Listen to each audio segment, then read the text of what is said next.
Yo, yo, yo. What up to the streets?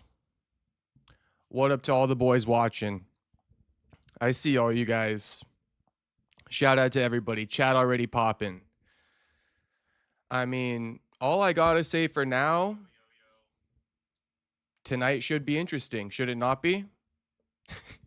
9:42 p.m. Pacific here. We going live.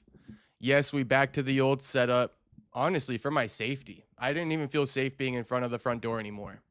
I think you guys could paint a decent picture. I was literally right next to the front door. So I fear for my safety. I'm back in here. I'm scary. I'm scary. I ran. You know what I mean? I'm back in my room, back to the old setup. And it's unfortunate because I love the old setup. I really do. Maybe we'll go back to it, but we'll see. Neighbors figured out the hack. They know they got a call before now. Nah, fuck them. Fuck them. We'll see, man. We'll see. I mean, we're already on it. We're just, what's the word? Picking up where we left off from yesterday, huh? I don't mind that. Um, I filed my formal complaint today for harassment. Has the leasing office got back to me? Let's see. And just to start off the stream, everybody run up the likes on the stream for me. Literally risking eviction for all you boys. I'm playing. A little bit of truth in that, though. But yeah, everybody run up the likes on the stream. And if you're new to the channel, I mean, there's no better entertainment than this. We're live pretty much every night. And yeah, so subscribe and like the video. Shout out to everybody tuning in, everybody in the streets, all the returning viewers. And I wanted to say something off the back. I don't think HT's in here yet. Maybe HT is in here. Maybe HT isn't. But I wanted to give HT a special thank you. Before I hopped off stream last night, I missed it. HT left a $10 dono showing appreciation for me staying on late last night. So HT, just a formal thank you. Not sure you'll see this, but thank you. I wanted to make sure I said thank you for the dono. No dono goes unnoticed. I see you guys risking eviction. This is why we fuck with you. Risking eviction is real, bro. Risking it all for us. Shit, I'm risking it all for you boys. You boys will get me out of this mess. So shit, I'm gonna risk it all for you boys. Soon enough, we're gonna be in a new setup in a nice little, you know, spot somewhere far away from here after all the hard work. But shit, we ain't stopping. Nothing's stopping us. Nothing's stopping me. Nothing's stopping the streets. Every damn day. So yeah, we do have some stories to get into. I will read you guys my official harassment complaint. Long story short, well, before I keep multitasking, let me just tell you guys the story, the lore, while I'm multitasking. That actually sounds better. But I just remembered my fucking sliding glass door outside is open, so let me go shut that.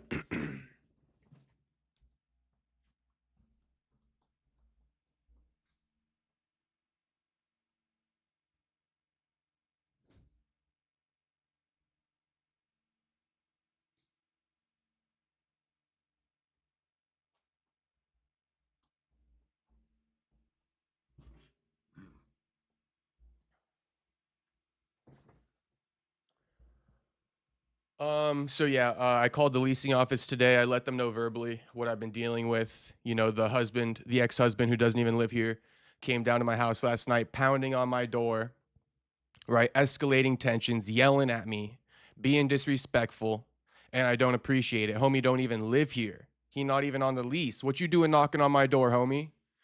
So I told them all that. I told them, you know, cops been called twice, patrol one been called, you know, 2 to 3 times. Ex-husband came down twice. You know, I'm done with it. I'm tired of being harassed. This is out of control. This is out of hand. You know, I've done everything I can in my power to de-escalate tensions, and all she's doing is escalating. And now the husband's escalating too. I mean, we need to do something about this. Although there's nothing that can be done. I'm more so just putting my story on record so I don't seem like a crazy piece of shit. But I even asked her, I'm like, nothing can be done, right? She's like, yeah, nothing can be done. And I'm like, yeah, I get it. But I issued a formal complaint. This is what I said. and then we'll get into the stream, all right? But I figured this is what you guys want to see. Oh, and also, last night, members only. That shit's members only now. You know, that shit's members only. So if you're a member, you get to watch last night's stream. Shit popping off last night. If not, well, hopefully you tuned in.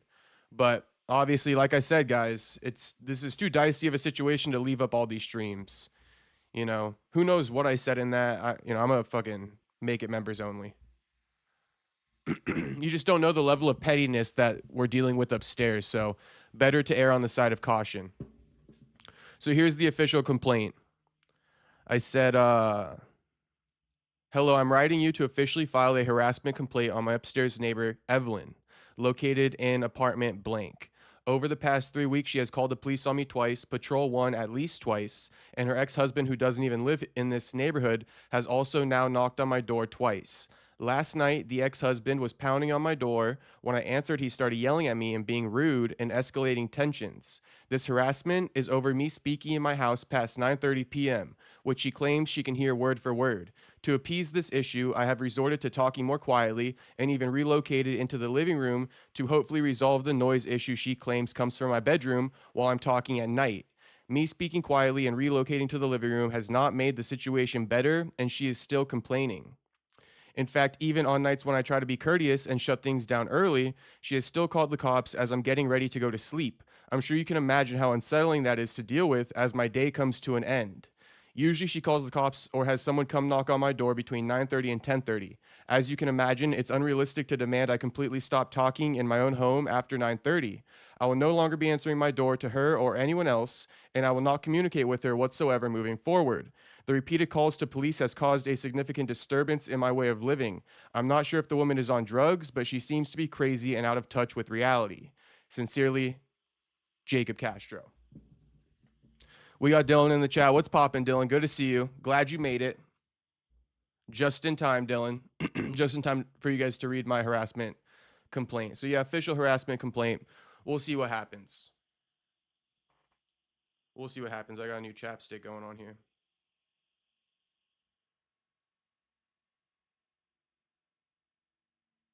But yeah, special shout out to everybody. Chain Firing, Mech Warrior, Dylan, Space Kid, Tyler Betts, Jew, Owen, Perfecto, America First. America First saying Gina Carano still looking good. So we can get into that one as well. Oh, and shout out to, Evelyn if she's watching. Shout out to her. But no, without further ado, we're going to get into the Ronda Rousey story. But before we get into Ronda Rousey, I figured that we'll touch on this topic that we didn't exactly get to touch on last night. Now, Larry Wheels. Well, before we even get into all the stories, let me give you guys the preface as you're probably used to at this point. Okay, so Tyler Betts says, sounds perfect. The only thing you could have possibly added maybe is it's messing with your career and work. Oh, that's a great idea, Tyler Betts. Well, if I get a second chance to what's the word? If I get a second chance to like vent out more frustrations, I'll definitely include that. But my thing is, it's like, bro, the reason why I didn't bring up the work is because I feel like it's been used against me. I feel like people think that like I should do my streams earlier. So it's like, regardless of what I'm doing, I'm allowed to talk in my house. And I'm actually going to invite my friends over for poker night on Sunday. Just to prove a point, though, just to prove a point and to, make it interesting. And let's see if the cops get called on Sunday, because there's nothing wrong with me having four other guys over at my apartment on a Sunday evening to play poker till per se midnight. So now we're going to run a test and I'll be having a poker night on Sunday and let's see if the cops get called, because that's what I keep saying, where it's like the streaming, it's getting misconstrued. People think that there's an option, but if I have friends over, is anyone going to say anything? No. So that's what we're going to do. We're going to have some friends over on Sunday. I'll probably even run a stream on Sunday as well. But we're going to have a poker night on Sunday for sure with 4 of my homies here. Let's see how that goes.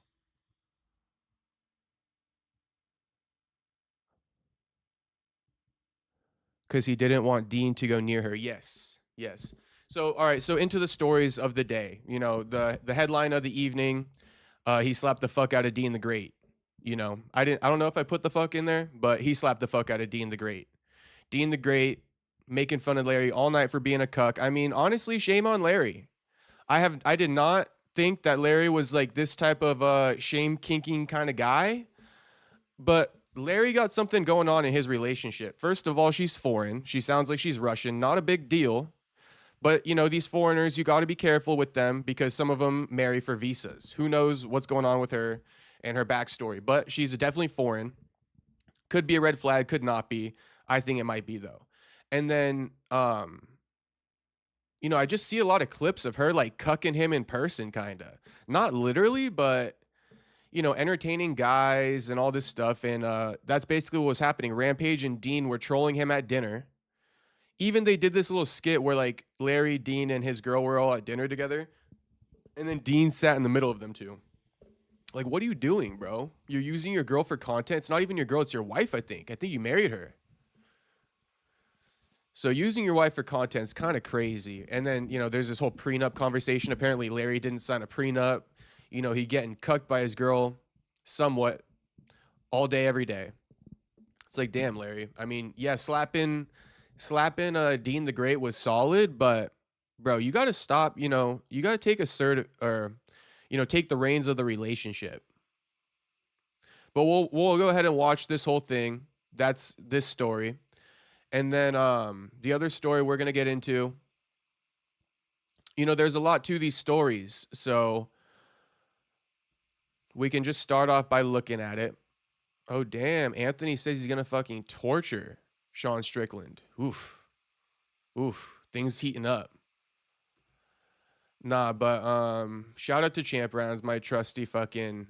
You know, I used to not like Champ Rounds very much, to be honest with you. But they've grown on me. So... You know, the fight nobody asked for. I told you guys, if one more bullshit fight with like two old heads gets booked, right? Because we got no stars today, I'm going to lose my shit. And today it happened.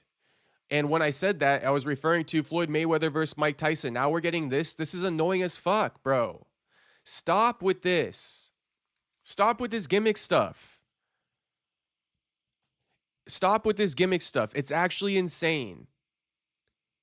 You know? Nobody asked for this fight. Nobody wants this fight. And the only reason why it's of, you know, conversation value is because it's on Netflix. MMA's first appearance on Netflix. You know, of course, this is, I told you guys, MVP, it's not MVP Promotions. It's DEI Promotions. Jake Paul on his shit again, you know, trying to big up women's fighting when no one cares about it. No one wants to watch it. Call it DEI Promotions. Call it DEI Promotions. You know, Ariel and his boys, DEI #2, bro. Ariel and his boys, they're talking about this fight, talking about like it should have been on the White House. No, it shouldn't have. Nobody wants it. Nobody wants it, bro. I'm so sick of this shit. This is like the biggest game on the fans imaginable. You guys should be offended and upset that they think that they could sell you this. You should be offended and upset that they think they could sell you this. And then honestly, I'm not offended, but I'm low-key upset that all these parrot media accounts just constantly repost this stuff. Like, you know, Dana White starts Zuffa boxing. Okay, gotta post, you know, now we're covering Zuffa boxing. Why, bro? Why are you guys Dana White's little pets? You know, why are people following the trend and reposting this? Why don't you grow some balls and not post it? You know? So we can stop this little game, this little charade that's been happening about booking these old heads because there's no real name value fighters these days. So we just pick up all these old heads off the street, you know, give them slap some title on it like first MMA event on Netflix, and boom, off to the races. Who cares if anyone wants it? It's the first ever. You know, fuck the fans. Who cares if they wanted it or not? We don't care about them. We're above it. We know how to just like manufacture. This is the fakest crap ever. This is equivalent to Joe Biden getting the COVID shot in a freaking studio during COVID. It's the same shit, bro. That's what this is. If you get what I'm saying by that, you get what I'm saying. But that's what this is. This is manufactured. You know, this is completely fake. Nobody wants it. The attention for it, no, there is no attention for it. Ariel Helwani going on his platform, actually tweeting out saying this is the jolt that MMA needed. This is the jolt that MMA needed, bro. Are you kidding me, bro? This is the jolt? This is the jolt? This is what this is the, you know, the spark MMA's been missing. This? Bro, I've been watching MMA forever. I've never seen Gina Carano fight. She's before my time. So I know you guys don't know what the fuck Gina Carano's about. You know, Ronda Rousey was like that era for me when I graduated from high school. I had already been watching when I was in high school. You know, so I came up on like the John Jones era, right? The Anderson Silva era. Then came Ronda Rousey. I caught Ronda Rousey. I'm saying Gina Carano, her career ended before all of that. And it was in Strikeforce. Nobody cares about Gina Carano, so don't start now. Nobody's seen her. She's probably 50. How old is this woman?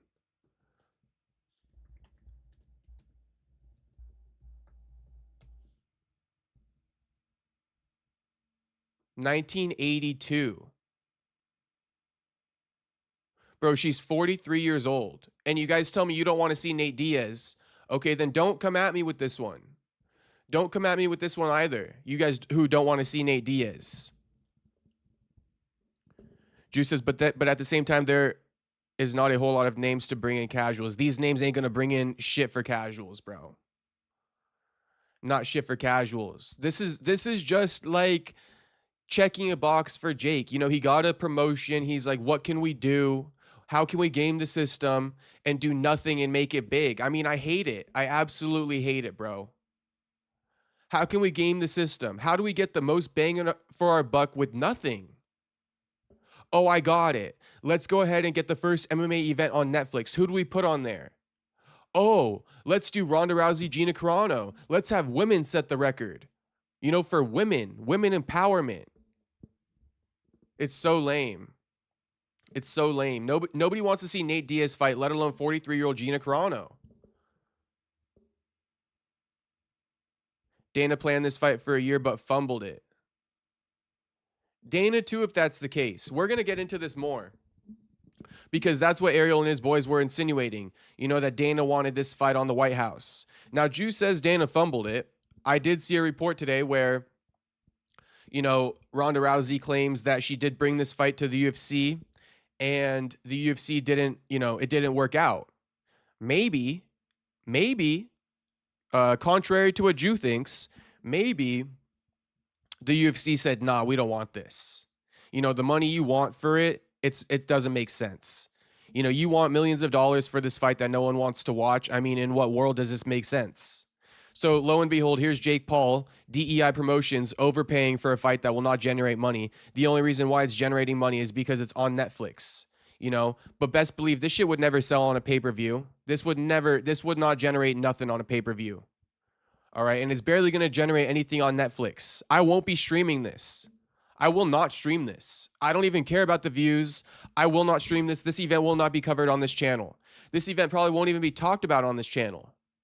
You know, this is the one time you guys are going to get some coverage of this event. And it's just to let you guys know, the thumbnail today almost was nobody cares with the fight poster of these two ladies on here. That was going to be the thumbnail of the evening. Nobody cares. Because nobody does care, bro. Nobody cares. All right. And we'll get into some more stuff about this in a little bit. But honestly, to keep it a buck with you guys, that's pretty much it. We can also look, it wasn't that big of a news day. But aside from that, there's a piece of news that we didn't really look at yesterday, which was leaked sparring footage between Shakur and Keyshawn Davis. So, yeah, this is worth looking at. This is worth looking at as well. But yeah, Keyshawn, he was getting active with Shakur. It wasn't like everybody expected. So yeah. And if you guys are wondering, just because nobody's asked, but if you guys are wondering why is there a Spartans logo all over my page now, well, that would be because we're sponsored by Spartans for the next 3 months. So Spartans, you know, they're paying your boy, and we're gonna be putting their watermark on all the IG posts for the next 3 months. And, you know, including this post right here. For the boys on YouTube, this is a sponsored post. You know, they asked me to make this one, so I did. But that's why Spartans is on here, if you guys are wondering. I mean, it's kind of obvious.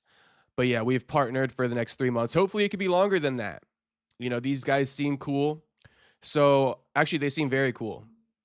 And if you're not in the US, I think you can bet with them. So, you know, maybe go to Spartans.com and check them out. See if you can join their sports book.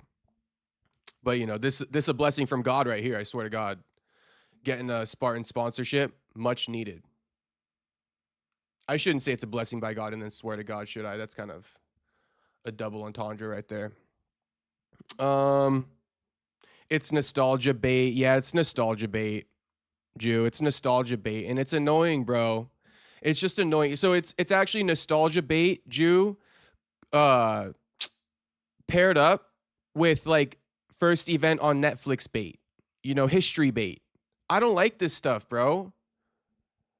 Like, so like this is the equivalent of being like, I'm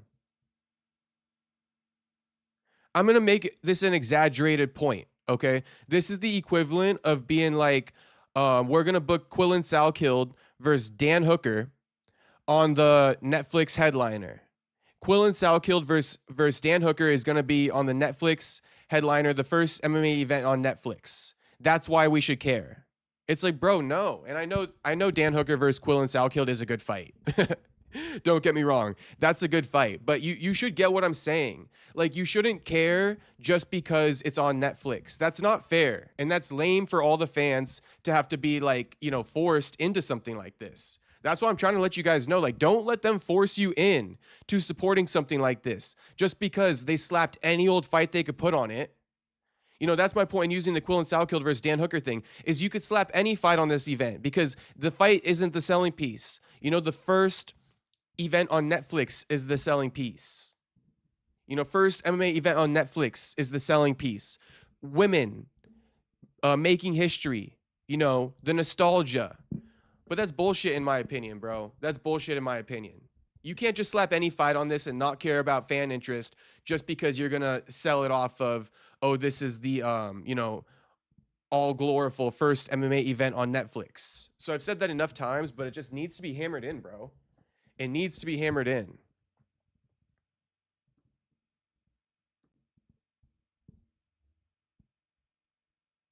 Now, 1 second. I need to pull something up. Oh, and there's also something I need to let you guys know. So unfortunately, and this is the exact reason why I don't like to tell you guys things ahead of time, but I just thought, you know, I had Joaquin locked in, so it's actually very annoying. But Joaquin will not be on the stream. Joaquin will not be on the stream this Saturday. You know, I guess he had something come up with uh UFC Houston. He's going to be in attendance for UFC Houston. So I told him, you know, he was going to try to make it on the stream. I'll disclose that. Joaquin was going to try to make it on the stream. But I just told him, bro, let's just do it another time. Like, it's, you know, like I got to entertain the chat and stuff. It's not going to be good content if you're just at the fights, you know? Like, how are we supposed to do that? You know, YouTube's got to come first. The YouTube and the audience here has to come first. And if my partner is like half paying attention, you know, that makes it complicated for me. So yeah, Joaquin won't be on this Saturday, unfortunately. But I told him, you know, UFC 326, Holloway versus Oliveira, I'd like to get you on there. So we'll see what he has to say. He liked the message. He didn't respond. So I'm not going to promise it to you guys, you know, but I'll let you guys know that I told him, you know, you can come on UFC 326. And he just hearted the message. So we'll see what happens. And also, sorry for the lag, but I just think that this would actually help the video and help us get some more viewers in here. Clearly, the Larry Wheels thumbnail ain't hitting for some reason. So we're gonna put a different thumbnail up. We're gonna put a different thumbnail up for the live. So bear with me.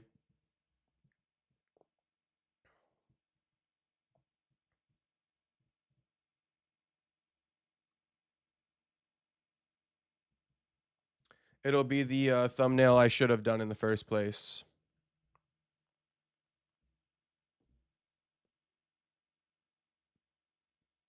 But, you know, once again, because I'm telling you guys right now, the thumbnail ain't working, the thumbnail ain't hitting, the thumbnail ain't thumbnailing.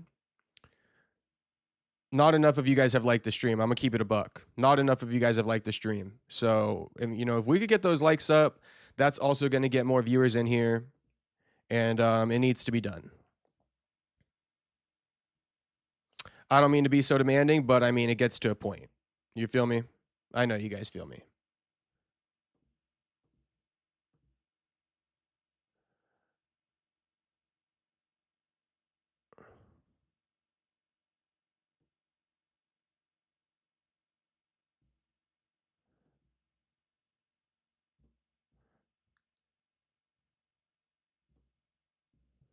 Ronda.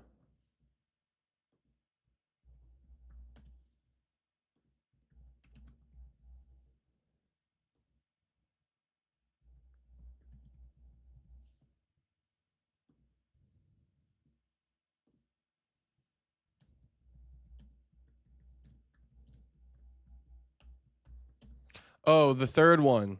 The third one is Gordon Ryan apparently retired from jiu-jitsu. So official retirement from Gordon Ryan today.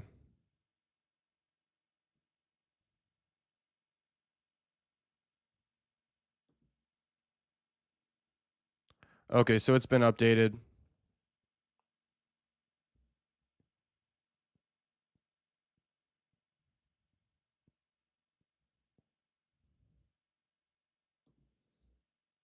Okay.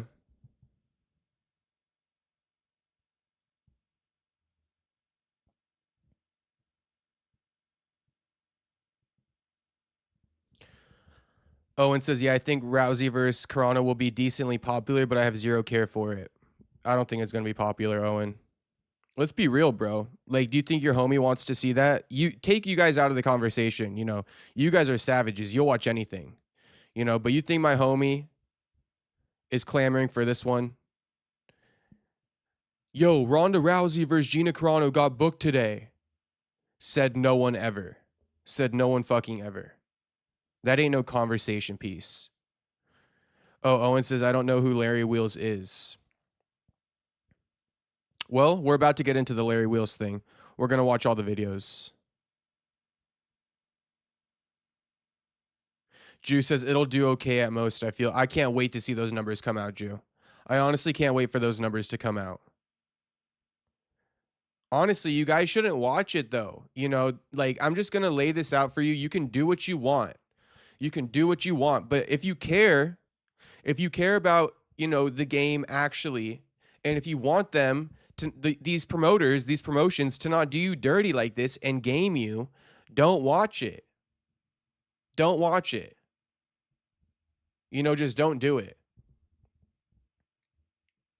I can sense, I'm going to just say this now. I can sense someone's going to come to the door. I can sense it. But I won't be answering. And yeah, I really just want to hammer it into you guys one more time. Like, don't even turn this fight on. Don't even watch it. You know, let the viewership tank and let them learn that they can't just slap any old fight on here and make it a big deal because it's the first MMA event on Netflix. Don't let them do that to you. Let this shit flop. You know, let this shit flop. They should be treated more like independent, like, creators. You know, like, shit, creators flop all the time. Let this shit flop. You know, because my point in that is that you guys won't watch a creator if they're not good, right? You're not going to watch a content creator if they're not good. You're going to turn it off. But you guys will watch, you know, sometimes these boxing events for the sake of just having a fight on. And it's like this numbness watching. And I'm just saying, you know, I don't fault you for doing that. I mindlessly watch fights too. You know, it kills the dead air, it kills the space, whatever you want to call it. But don't do that with this one. You know, put YouTube on instead. Put YouTube on instead. But the last thing they need is to flex this and be like, oh my God, it had this much viewership. You know, it was this close to Jake Paul versus Mike Tyson. We really did it here. We did a good job. You know, because that's their public audit. You know, and when they get audited after the event, it should be trash numbers. I fully expect to be able to trash them on my platform, right, for not delivering and for slapping any old fight on there. Jake Paul doesn't belong here. The only access he has is to freaking Gina Carano and Ronda Rousey. He don't got no real connections to fighters. That's why he settled for that. So don't let him slide by with that, bro. Don't let him slide by with that. That's the equivalent to me getting 1 million views on like a freaking Jose Miguel Delgado interview. Do you guys understand what I'm saying? Don't just give it to him like that. Do not just give it to him like that. Make him work for it. You know, don't let him game you. Because he thinks he's so smart. So I'm just laying that all out there for you guys. You know, if you watch this, you're a part of the problem. You fell into Jake Paul's trap. And if you actually are interested and you're like, but Jacob, you know, I'm actually interested in this fight. Well, then go ahead and watch it. But like, shit, I don't got much to say to you. And I'm sorry, you know, but, you know, that's not what that we are not, we all, you know, myself and the streets, we are not Gina Carano versus Ronda Rousey. We are not Jake Paul, MVP Promotions coming into MMA. We are not this. This is not who we are. So, you know, if you want to watch it, I'll let you watch it. But just know we are not this. We are not this. Okay, we are not this. We are better than this. We will not watch this. We're too good for this. All right, that's enough. Truth is that casuals aren't interested in MMA outside of UFC. Well, I don't expect any casuals to turn this on. You know, my mom will probably turn it on and her husband, you know. But aside from that, like, you know, casuals probably won't be watching this aside from my mom and her husband. And hardcores should not watch this. You know, any fight would be better than this. Now, we'll get into it eventually. But let's talk about it. You know, Larry Wheels, a low-key cuck. We just got to be honest. You know, if you're a cuck, you're a cuck. And don't get mad at me about it. You should be mad at yourself and fix that immediately. Because honestly, bro, these girls don't respect cucks. I mean, and if she's cool with it, that ain't a girl I want to even be with, bro. Ain't a girl I even want to be with. Letting you dwindle yourself down like that, no girl should ever let you dwindle yourself down like that. She should be propping you up. She should try to be making you powerful. She should be trying to make you look good in every situation. You know, this shit right here is disgusting, Mr. Larry. Stop getting cucked by her. And I don't care whether she respects it or not. She should be big up in him. She should be elevating him. You know, she should be ascending him, you know. I'm going to start using some clavicular terminology because I think it's pretty popular these days. And ascent is one of these terms, you know. So, you know, she should be ascending Larry Wheels, you know, not downing him, not making him look bad. So, yeah, 290-pound bodybuilder. He's also 6'1", SLAPS 132-pound streamer, turn boxer. He's also 5'5". Deen the Great for constantly hitting on his wife. And then after he slapped him, he said, after all that night getting shit on, I was waiting for that fucking moment. So he was getting shit on all night. We're going to play all the clips. We're going to play all the clips. But yeah, didn't expect this coming from Larry. Yeah, usually this type of thing happens when you see like a really skinny dude with a big old fat chick. You know, usually that's the type of relationship that's like where the woman abuses the guy. But this one took me by surprise. Larry gives alpha male energy. You know, he a bodybuilder, a power lifter, one of the strongest dudes alive. And he just getting cucked. Like, bro, why are you settling? And he married her. It's just crazy. Anyway, let's look at the slap. Heard around the world at this point. Whoa. I know we're streaming and shit. I know, hey, bro, don't disrespect the king like that. You know why? She a queen, though. Listen. Whoa. I know we streaming. You gotta chill. We got chill. I know we streaming, nigga. She a queen, though. Hey, handle your liquor, nigga. I know we streaming, but handle your shit. His wife up for grabs. Hey, he's been mad disrespectful. She's smiling, she's laughing. Did you get this? What are you doing with your hands? Listen. You ready from 200 gets it? Oh! Deen! All night getting shit on? Yeah. I was Deen! waiting for that fucking moment. That was a real ass slap, nigga. Get your ass in the van, nigga. It was a hard ass slap, nigga. Come on. Come on. Bitch ass nigga, fuck this Come nigga. on. Come on. Come on, bro. In the van. You did good, nigga. Hey, fuck that shit. Come on. Can I get a hug? No, don't do. Oh, whoa. And then Dean threatened to go get the strap. So check this one out. Nigga, I got my strap in the car. Fuck this nigga, bro. Nigga. This nigga just slapped the shit out of me in front of the girls, nigga. No, the girls didn't see it. He stopped you in front of his wife. These girls, they didn't see it. I'm being 100 with you. They didn't see it. This nigga ain't bulletproof. 100%. But I'm gonna tell you something. Hey, you my boy. You my brother. Nigga, fuck that. I'm not gonna get slapped on camera, nigga. Hey, nigga. I ain't no bitch. I don't give a fuck. I know you're not bitch. I don't give a fuck about no nigga swing me around, nigga. Hey. It's I'm be 100. Cause slap me, bro. I don't give a fuck about none of that. I'm be 100. You was in the wrong on that one. I'm vibing. I know you vibing, nigga. You drunk and vibing. Alright, bro. I'm be 100. Hey, listen. I'm be 100. You my boy. If that was my wife, I wouldn't slap you, nigga. I would like pick you up and act like I want to slam you. But he ain't us. I see you guys saying this is fake. I don't think it's fake, bro. I think Larry slapped the shit out of him. You guys got to see all the backstory. You know, Larry should have been slapped his ass. Here's some of the backstory. We're gonna look at it right now. Larry Wheels.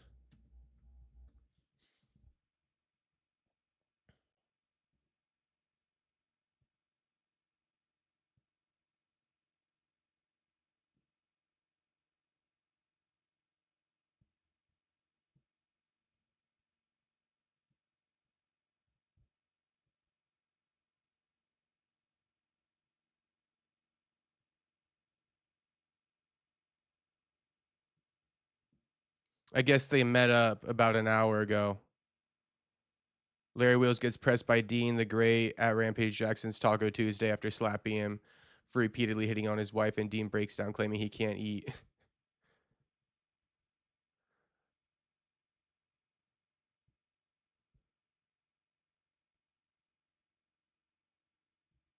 Let's hear Larry afterwards.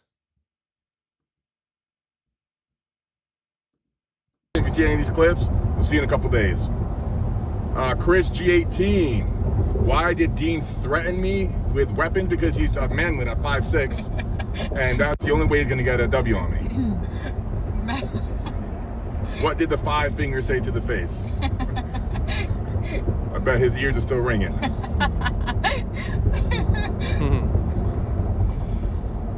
My husband is a comedian as well. Keep up the glaze, babe. Keep up the glaze. He got it all. Looks good. It's funny. It's rich. Like, fuck. I'm so lucky. Yeah, get you a wife that glazes you hard like my wife. Never gets old. Yes, Nico collab is in the works. It's in the works. Was Neon rude to me? He's rude to everybody he streams with. Like I said, Dean is a Pomeranian. All bark, no bite. If you see any of these clips, we'll see.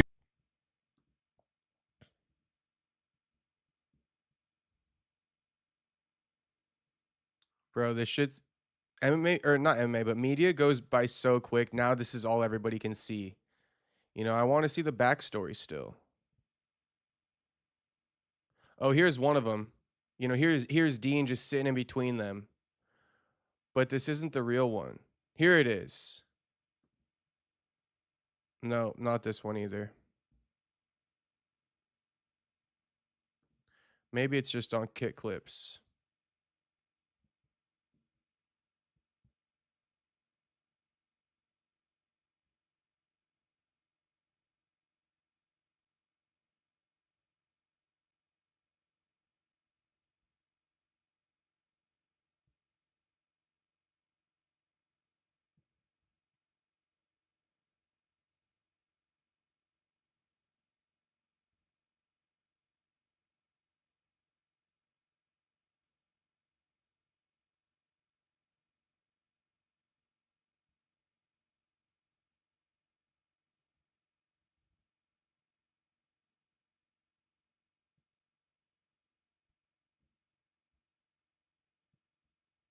Media moves too quick, bro. Maybe I should have posted it, but whatever. Did I bookmark it?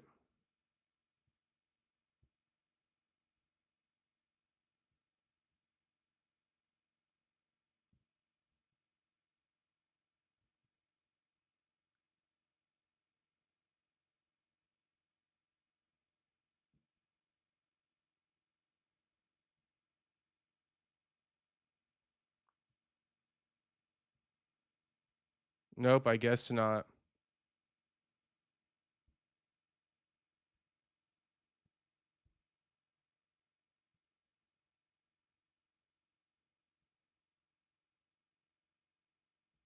Oh well. Um,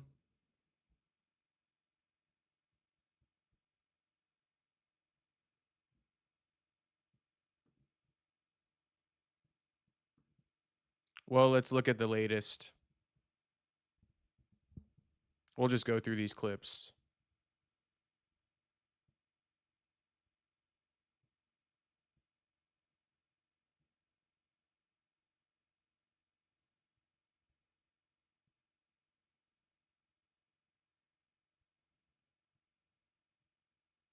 Hey, I should have had your back, but I ain't want that big nigga smack.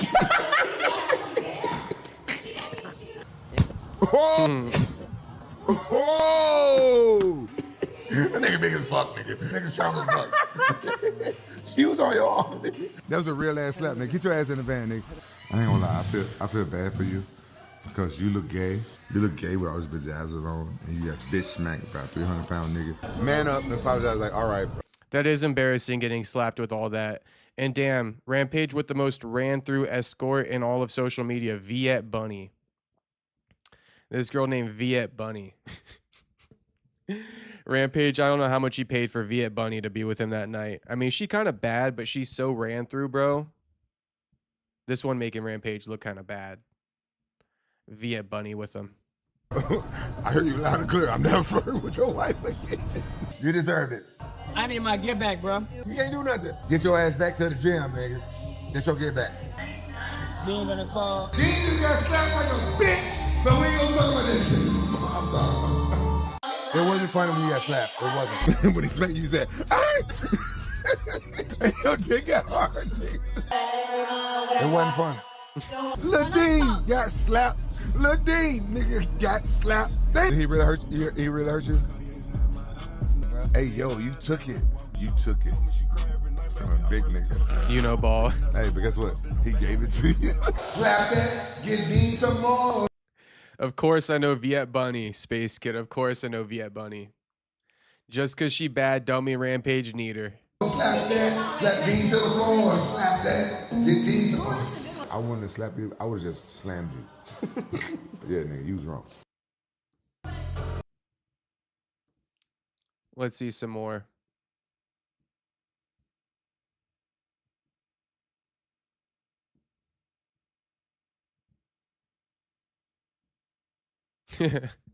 Space Kid says type of friends you need around for real. Shit, let me tell Rampage, stop fucking around with Viet Bunny.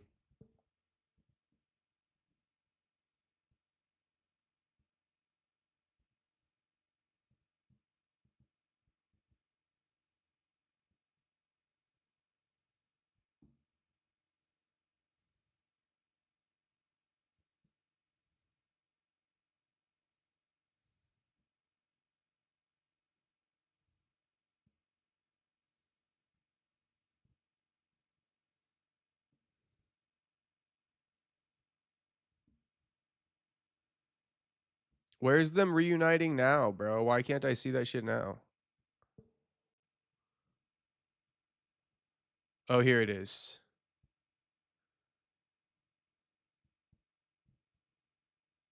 Let's see the whole clip. Let's just see the whole clip. Hey, what we sitting down for, 6 bro? minutes. No. You know He what? gotta see me, bro. Listen. We gonna run a quick 30-second fade. No. We're gonna have a. I don't give a fuck about. Listen. I don't give a fuck about the weight. I don't give a fuck about none of that. I know you don't. We can get down 30 seconds. No. Straight like that. No, this is my first day in this fucking house. Come on, let's have a seat. Come on. Get your chinchilla off the floor. You don't want to put chinchilla on This the floor. nigga slapped me, nigga. I can't eat, nigga. I ain't sleep all day. I ain't eat. I ain't sleep. I can't do shit, bro. We're gonna make it right. I'm emotionally distressed, nigga. We're gonna make it right. I'm sick. Let's talk. I'm telling I ain't got no appetite, no What nothing, did you nigga. expect when you came at my wife like that? Nigga, you slapped me, bro. What did you expect? I when was you came lit, at bro. my wife like What you disrespect? mean, bro? What husband would take that shit? Man, I don't give a fuck, bro. Whoa. You slapped me, We nigga. didn't move the table. We ain't gonna do nothing. Nigga, you slapped the fuck out of me, and my jaw still hurt. I could barely eat. My jaw hurt. It hurt to chew. I've been sipping on motherfucking liquids all day. Homie Dean is still trolling, but Lean ain't. Oh my god. Homie Dean is still trolling, but Larry, he ain't playing no games. I'm emotionally distressed is crazy. I think homie trolling, but I mean Larry playing no games. Look at this face on Larry right now. Larry's so unbothered. He wants to yawn. He's like, bro, I'm sick. You're still going at this? I'm gonna slap you again. Tell you how to keep that strong, because, you know, a fight you chew a big gum. Bubba Yubba, nigga. How big one? This nigga, bro. I'm sorry, man. It can't Come take on, this nigga nowhere, bro. Bubba Yubba. How about Bubba? You chew like 2 or 3 of them motherfuckers, make that motherfucker strong. I'm finna serve this nigga, bro. If serve this nigga with these hands, or it's gonna be with a lawsuit. Give my phone back. I'm finna sue this nigga, bro. I mean, Larry's girl does have crazy proportions. It should be acknowledged. You gonna sue him? I'm finna sue this Get nigga. in No. line. Get in line. I'm finna sue this nigga. Fuck you, nigga. This is what we're gonna do. This is what we're gonna do. Like, but I mean, I don't know. I don't like the proportions. Look at her ass is like busting out on the sides, on her hips. Honestly, it's not that sexy. What do you guys think? What do you think of that proportion I paused it on? I actually hate how girls like this kind of like get glazed. To me, I view women kind of like now you might not be able to understand this reference if you're not into bodybuilding, but let's explain it a little bit. You know, the old days of bodybuilding, speaking on Arnold Schwarzenegger, it was more natural. You know, the aesthetic was better. And here, or let me put it like this. In Arnold Schwarzenegger's day, the aesthetic was better. You know, the guys were big and muscular, but it was aesthetically pleasing, right? It was proportionate to some degree, but still big old bodybuilders, but proportionate.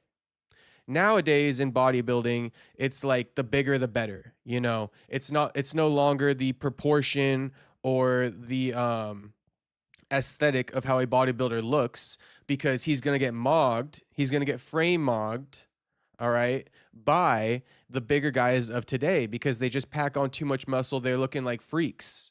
You know, but it's not as aesthetically pleasing, meaning like you don't look good in pants. You got a big old waist, right? You got a gut probably on the lines of a Joe Rogan type steroid gut, you know, juice turkey type shit. And I feel like it's the same way with women these days. Like, I like women compared to the old style of bodybuilding. And you can call that Diddy all you want, but shit, you know my comparison. You know where I'm at with it. All right, where it's like nowadays it's just like the bigger the better with women too. No, bro, I like a thickie that's proportionate. You know, you got to be thick but proportionate to whatever your frame is. You know, it's not the bigger ass the better. You know, just like bodybuilding, it's not the bigger dude the better. It's what's more aesthetically pleasing. That's why C-Bum, Chris Bumstead, is the pretty much the most famous bodybuilder, and he's never won the Mr. Olympia Open category. You know, he always competes in classic because classic is more aesthetically pleasing. There you have a slimmer waist, right? And it's more that swimsuit look, right? So that's my comparison there. I don't really like how she looks, to be honest with you. Bigger is not always better. You know, you need to be aesthetically proportionate to your body. What are we talking about today? Well, right now we're talking about some crazy shit that I don't even need to go over. But we're talking about, you know, Larry slapping Deen the Great. They're having a reunion today. Could be part 2. And then we're going to get into the Gina Carano thing. And then we're going to maybe touch on Gordon Ryan retiring and call it a stream. So shout out to everybody watching. Talk it out, and we're gonna shake hands, and we're gonna put this in the past. Go, listen, I'm gonna tell you something. I'm gonna keep it 100. I was there, and I owe you an apology too, because I joked around and I hooked your wife. But I try to make it fun. Not only that, but you actually tried to calm his ass. Chad, should I sock this You nigga, try bro? to talk him out of it. I'm gonna just Yeah, sock her. yeah, That's so it. I It do ain't, it ain't gonna be as no well. fuck all the We talking. both was wrong. Listen, I'm gonna tell you something. You and I, we both was in the wrong. Brother. No, wrong. Yeah. Your fat ass came in here at the wrong time, nigga. Sorry, man. Listen, you know me. Listen, you know I gotta bring company. You know why? Cause listen, I'm a hot head nigga. This shit ain't gonna lead you nowhere but to like prison or to the morgue, nigga. Trust me. You gotta trust me on that, man. I'm older than you, nigga. I come from the streets, nigga. I changed my life, and comedy changed my life, nigga. I used to be mad at the fucking world all the time. That's why my face looks so mean like that, man. Nigga, my Trust me. face swole. Nigga, my shit hurt. Nigga, you shouldn't have been calling that nigga a cup and fucking hitting on his wife, nigga, right in front of him. Look how big this motherfucker is. Bro. The nigga twice my size. Nigga, I would have slammed your little ass. He took it easy on you. Nigga, you thank that nigga for only smacking you. Thank him, cause I would have fucked you up. I ain't thanking no nigga for slapping me, nigga. I know, that sound preposterous, don't it? But I would have fucked your young ass up, nigga. You owe him an apology. I'm telling you, I'm neutral, nigga. I love you like a motherfucking brother. And I just met this nigga, and he already my motherfucking... Damn, nigga. And he already my motherfucking brother, man. Come on, man. Dude, I'm telling you this. Either we can be enemies, or we can take over this streaming shit, nigga. We can run this shit, nigga. We can... Hey, y'all niggas went mega viral. Just fucking around with your fuck up, nigga. I say we team up, and we... Look, all the other motherfuckers team up. Fuck it, nigga. We team up and we take over this streaming shit, nigga. I got some bunch of good content ideas, man. I can't do that shit by myself. I can't do that shit by myself, man. I say we shake hands, we join a motherfucking team, and we just put this shit in the past. If we can run this shit to the moon, but the hitting on my wife, stay in the past. All right. I would never hit on your wife. You shaking on me. You shaking on her. Never hit on your wife. Let's run up. Let's team up with this nigga, man. Is he gonna do it? He don't want to do it. Is he gonna do it? Is he gonna shake Larry's hand? Larry's standing there, And unfazed. trust me, this nigga the next nigga up in this game. And so are we, nigga. Let's run this shit now. Bro, we can run this shit, nigga. Fuck the bullshit, nigga. Think about the money. Think about the honeys we're gonna get, cause they gonna be wanting this nigga. He married. We gonna get his, like, sloppy sack. I mean, leftovers. Leftovers. It's leftovers, cause he can't fuck with him, nigga. Look at this nigga. Come on, man. Y'all hurt, bro. Fuck. I ain't all day. The pain is temporary. He gotta give me some food. She gotta massage my jaw, something. No, who? Something. We'll get I'm sorry. It's It's impulsive. Sometimes I be saying shit. He said some chick out there gotta give him a massage and feed him. My jaw hurt. Yeah, he said chick. Something, bro. We can hug it out. All right.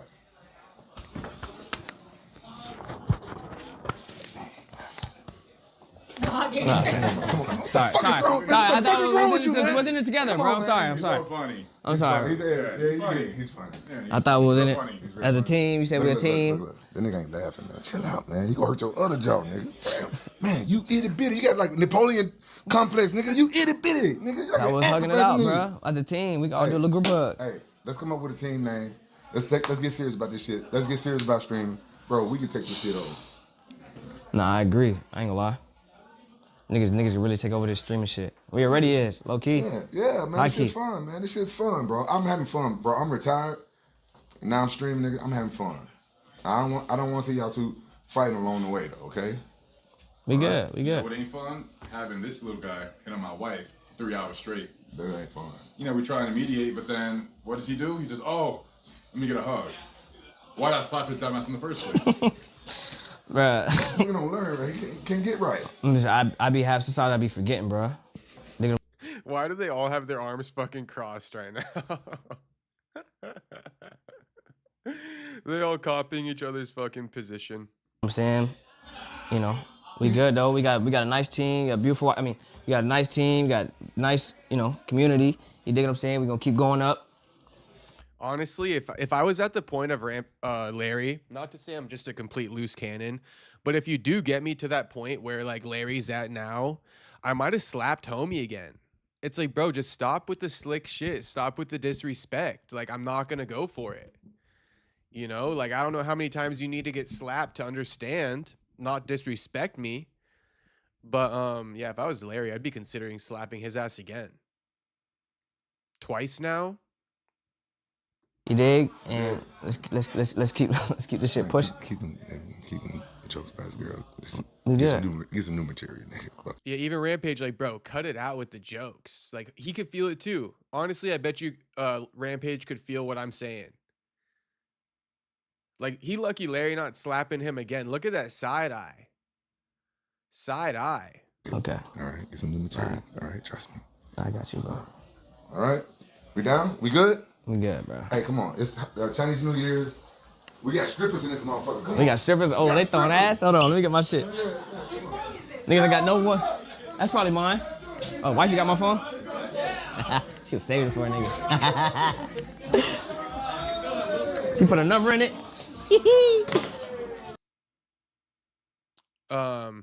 So yeah, there's that. That's that whole thing.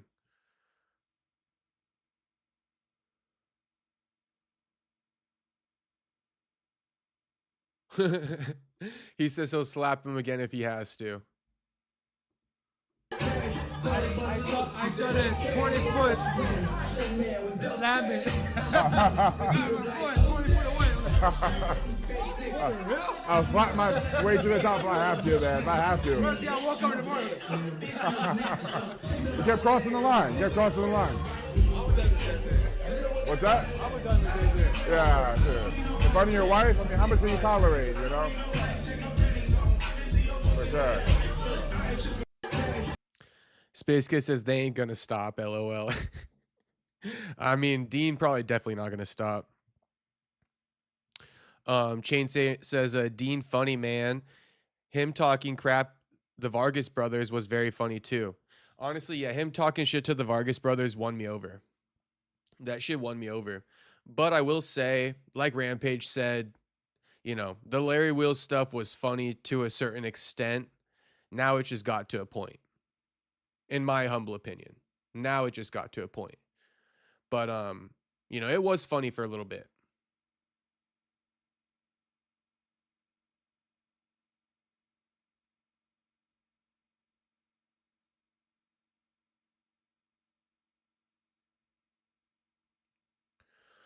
Okay, so without further ado, just a couple things I wanted to get into with this whole Ronda Rousey booking. I mean, let's start off with the Ronda Rousey promo, shall we? Why is it that as soon as I got into the Ronda Rousey topic, I just felt all the energy in my body get sucked out of me, no Diddy. All right, so, you know, Ronda, she popped up on my feed this morning. Honestly, I scrolled right past it. I wouldn't have known. I scrolled right past her little hoodie unveil. What is it, this? Yeah, this little gay-ass video. I saw this and I scrolled right past it, but this was top of my Explore page when I woke up and checked my phone this morning. Didn't even know this fight was booked because I scrolled right past it. The only reason why I knew the fight got booked was because I kept seeing it as I was scrolling. But I mean, let's see this little gay ass video.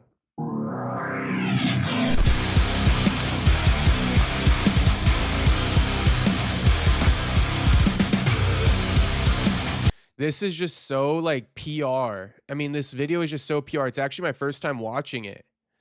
It's so PR, bro. Like, you can't just do this. You can't just slap a little promotional video on the announcement and make me excited. This is not chill. This is not chill. I'm back into it. You know, them putting this on Netflix, labeling it the first MMA fight on Netflix. We don't care. You can't just slap titles on this shit, slap promo videos together and make us interested. We're not interested. This is so fake, bro. This is so fake.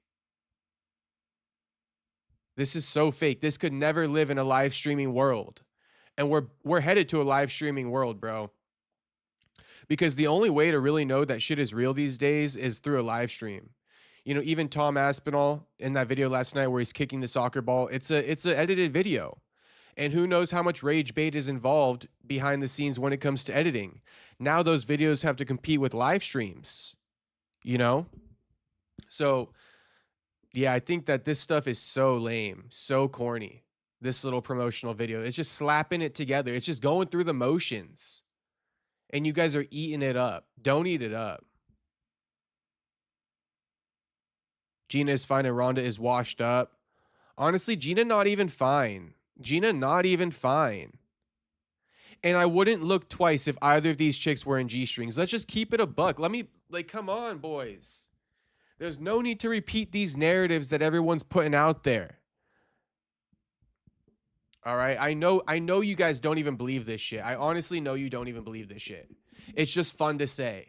It's fun to say that Gina Carano's hot. It's fun to say, oh, do it in G-strings and we'll watch. I get it.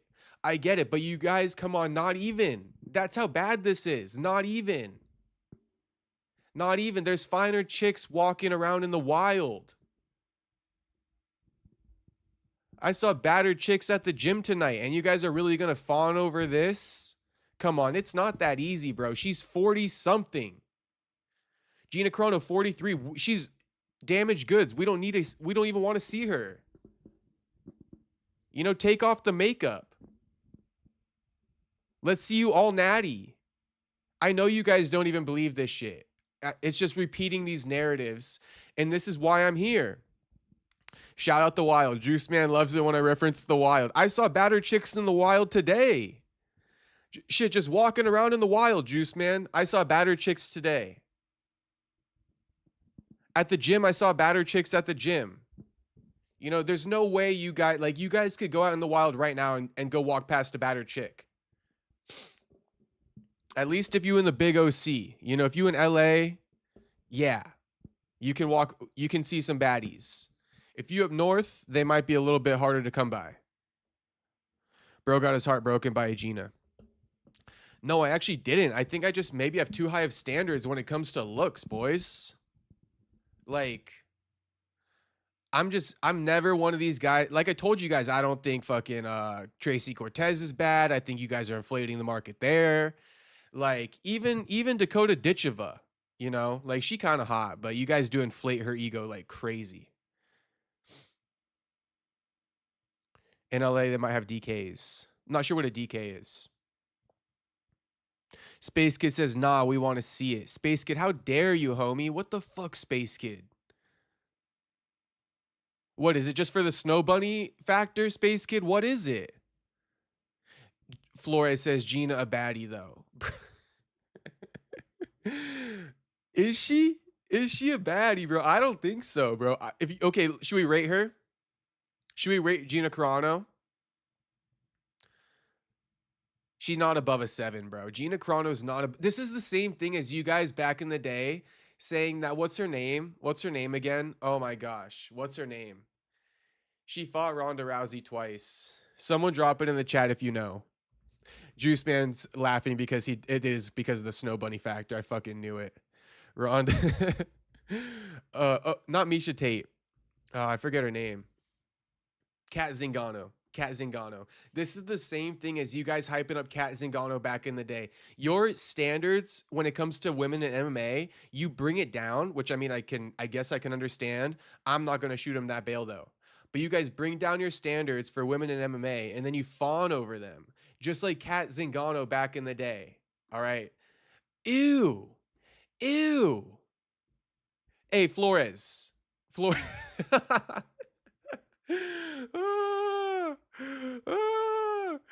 Fucking validation. Vindication.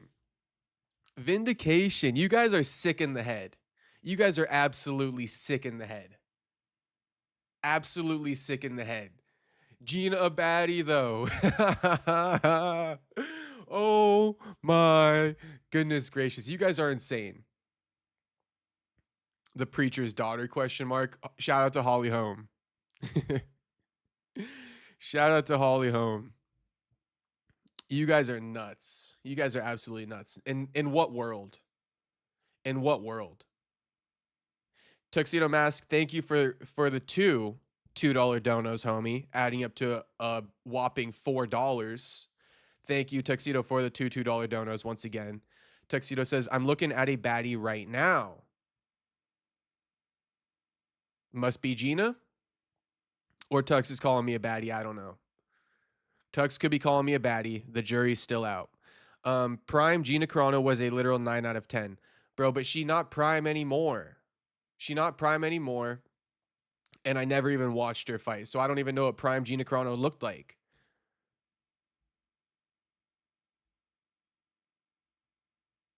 Gina Carano looks like Demi Lovato, and Demi Lovato not hot at all. You know, I'd argue. Yo, I'm dying, says Space Kid. You guys are absolutely sick in the head, bro. The fucking Wikipedia picture does not lie. Tuxedo says, look her up. Yuri retarded says, game over. Stuart says, haters gonna hate. Alexa Grasso, way hotter than two of them. I mean, bro, this is where, you know, Q Pauliana Viana. I mean, you know, real sexy. A real, you know, sexy body, a feminine body. You know, like, why do we have to dwindle down women? Why do we have to? And I mean, she don't even look that good here. She honestly don't even look that good here. But why do we got to dwindle down our standards for chicks in MMA? You know, they need to be held to the same standard as beautiful women around the world.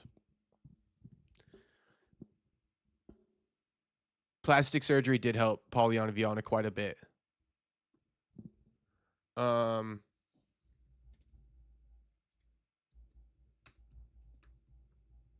Let's go to Rose Namajunas real quick, because the woman she fought, that's the baddie, Natalia Silva. All right, Natalia Silva, naturally beautiful. Okay, this is a pretty girl. All right, and she's not the most sexy, but she's a pretty girl. You know, she's very pretty, very feminine looking. You know, maybe not the best picture, but I mean, I'm team Natalia Silva all day, every day. You know, this is an actual pretty woman. Pauliana Viana, actual pretty woman. Rose Namajunas, pre-Pat Barry, actually a pretty woman. You know, let's keep it a buck here. Let's just keep it a buck. Now, there is more to this. I mean, we didn't even get through the whole promo video. We literally have not even got through the whole promo video.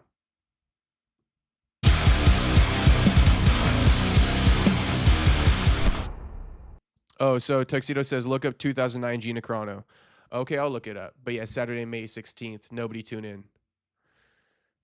And then we're going to get into the whole Ariel Helwani reaction to things, because it just sickens me, bro. It just sickens me. I don't know what's wrong with these guys. Actually, I kind of have an idea, and I'm going to tell you again. I'm going to reiterate the point again.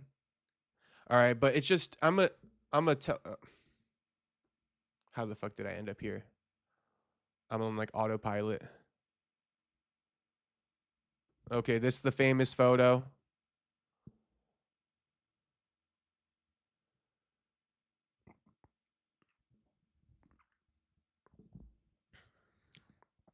Thank you again for the $2 donut, Tux. Much appreciated, homie.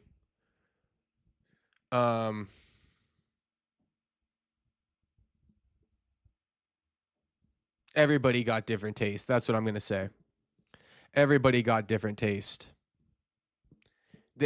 She not really my type. She's not really the type of girl I'd go for. You know, she's just not really the type of girl I'd go for.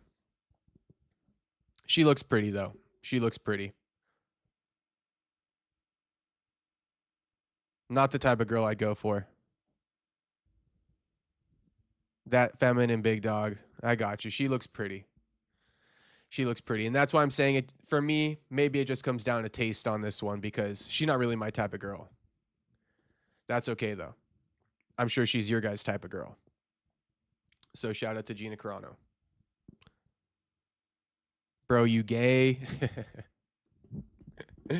Shout out Tuxedo Mask. And thank you for the $2 dono. Man, what the fuck happened to her? I don't know. So continuing with this story.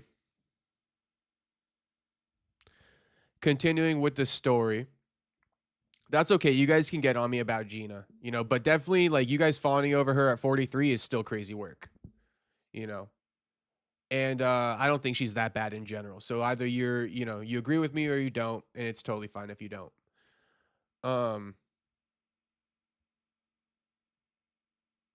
But I will say, you know, I always say this, everybody likes, you know, has a preference. There's something for everybody. All right. There's something for everybody. That's not my cup of tea, but there's something for everybody.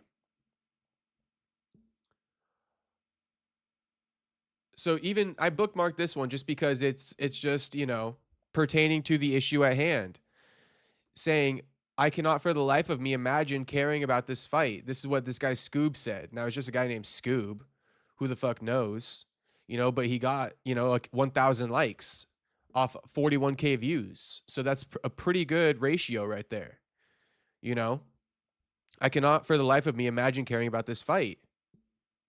And then Ariel says, damn, it's real great promo. Typical though, because Ariel's just all about this fake shit. You know, Ariel's just as much about the bells and whistles as everyone else. You know, Ariel doesn't care about this fight. He cares that they slap together a good promo. He cares that it's the first event on Netflix. He cares that it's women, you know, pioneering, paving the way. That's what he cares about. That's what even his boys in the back talk about. That's what they care about. We're going to listen to what the boys in the back had to say. But I mean, this is so gay, bro. 1.3 million views from who? Straight sent the bots to Ariel's account.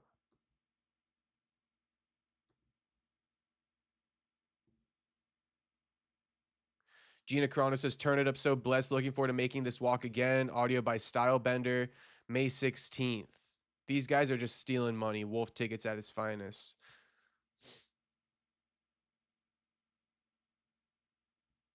Okay, so this is the boys in the back. Biggest take, my big. Okay, so this is a 1 minute 30 or 22 piece, 1 minute 22 second piece. But let's just read what New York Rick had to say. I'm actually disgusted with New York Rick, and I actually like New York Rick a lot, which is crazy work because I like New York Rick a lot. We are always on the same page. But I guess, you know, he comes from the school of Ariel Helwani. And the school of Ariel Helwani isn't the worst in the world. Homie's a good journalist. But when it comes to the fight game and knowing what people want and having your finger on the pulse, being connected with the streets, that's why we call the chat the streets, because I'm connected with you boys. I'm speaking for you motherfuckers. And here you are telling me, Gina's hot. Oh, I'll watch it. Fuck you. Fuck you. I'm sticking up for you. I'm sticking up for you. I'm speaking for you. I'm advocating for you guys. All right. I don't mean the fuck you maliciously. All right. Just let me conduct my comedy skit per usual. But I'm just saying, you know, you got two camps. You got Ariel who don't care about you guys. He don't care about the fans and what they want. You know, he thinks he could just throw things out there, put the bells and whistles up and everybody's going to tune in. You need to show him it's more than that. I'm speaking for you guys. The least you could do is fucking agree with me and tell me, fuck this fight. Nobody cares about it. All right? I think Tom wanted to say dumb bitch. We want Gina. Tyler Betts says, we don't mind the fight, brother. Yeah, I know. It's insane. It's actually insane. Now, I'm still going to speak on behalf of the streets, whether you guys agree with me or not. Castro going to save her pick for later tonight. Okay, let's just read this out, though. Fuck this fight, LOL. Thank you, Perfecto. Thank you. We finally have someone. And you guys don't always have to agree with me either, so don't get it twisted. But for this one, I actually don't care whether or not you guys agree with me or not, generally speaking. But on this one, you know, I would definitely prefer it if you guys agreed with me. I would definitely prefer it. Poll? Question mark? Shit, poll. Buyer seller, fuck that fight. Nobody cares about. Thank you. Thank you. Finally, some of the boys speaking out. All right, let's go. Poll time. Will you watch Ronda versus Gina? Let's lock in. Yes. No.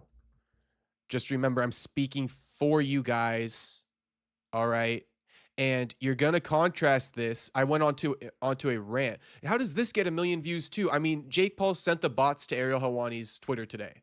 This gets 1 million views. Ariel reposting the promo gets 1 million views. This screams sus. And remember, I just told you, homie got 1K views off of 41K, or homie got 1K likes off 41K views, right? Homie, I showed you the post. I can show you it again. It's bookmarked. But I told you, the guy who hated on this fight, just look at this, all right? This is what you guys need to start studying sometimes. The guy who hated on this fight, all right? He got 41K views on his post. I just got done showing you it. I just talked about it. He got 41K views on his post, 1K likes, right? 41K views, 1K likes. Ariel gets 1 million views, 2.6K likes. Are you kidding me? So he got over 10 times the amount of views on this post, but he less than tripled, the like ratio. How does that work? 1 million views, 2.6K likes. How does that work?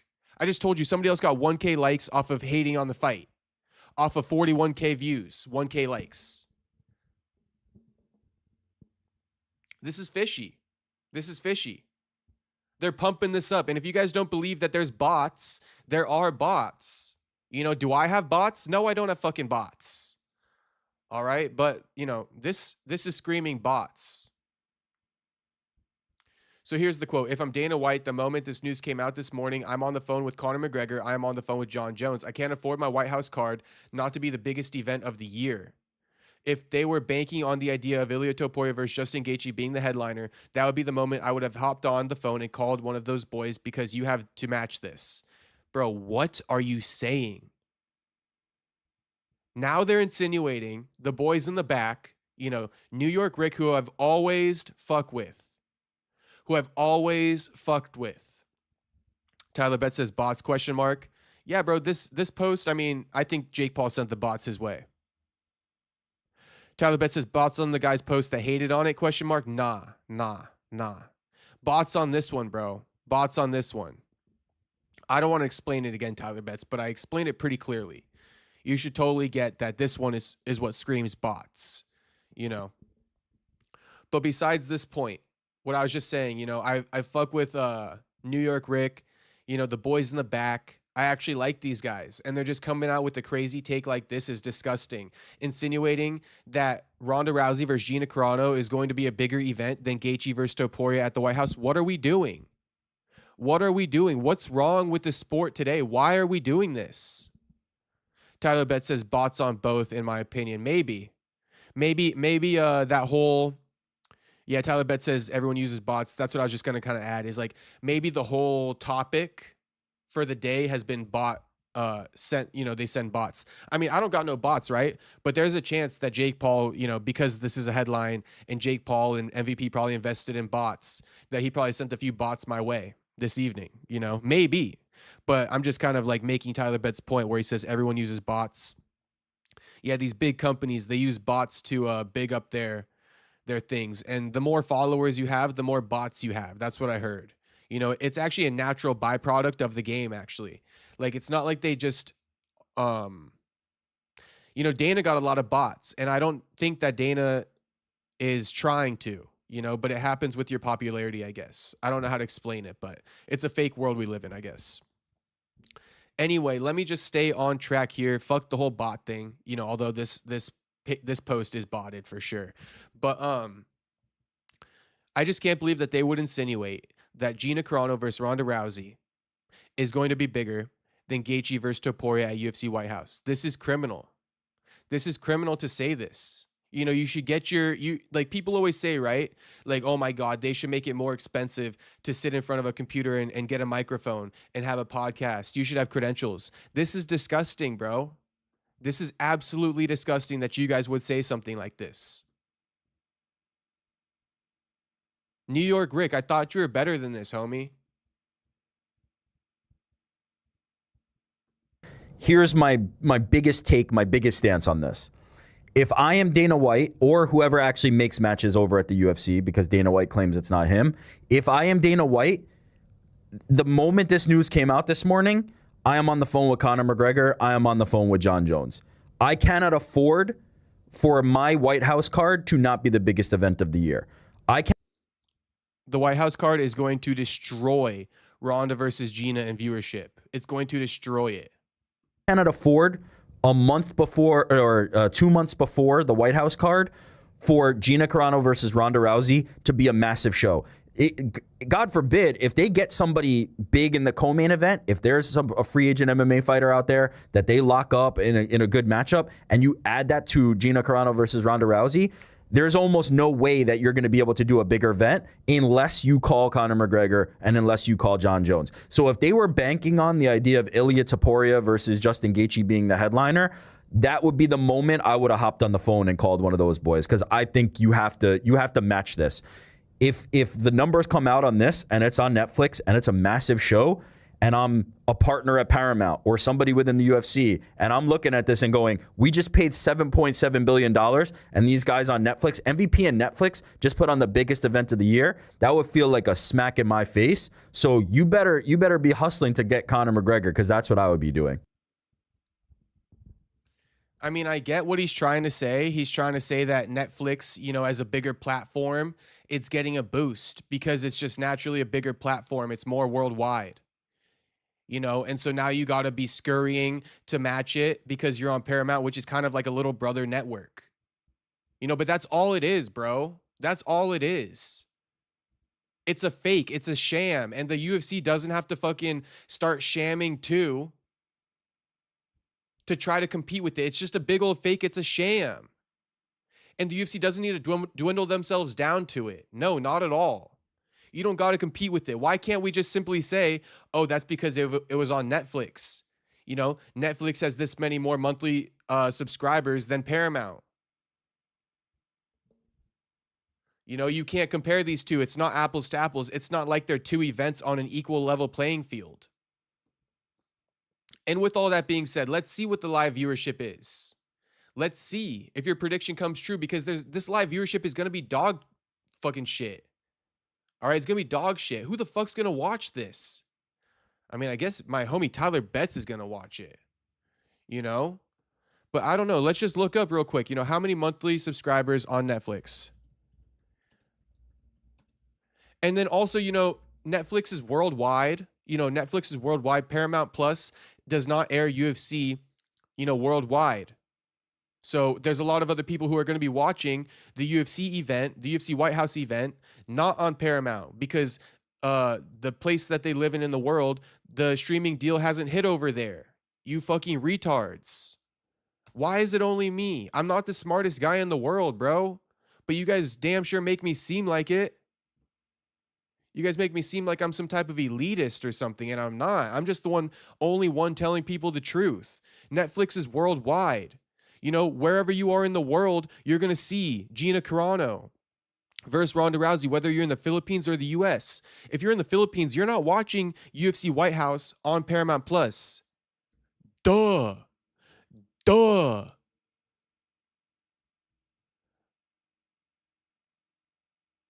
Netflix, as of January 2026, ad-supported tier has 94 million users.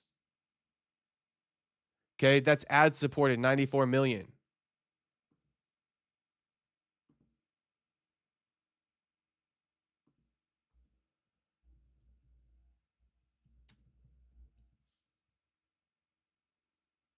Now, again, this is a skewed one. This is skewed because however many, see, 79.1 million global subscribers.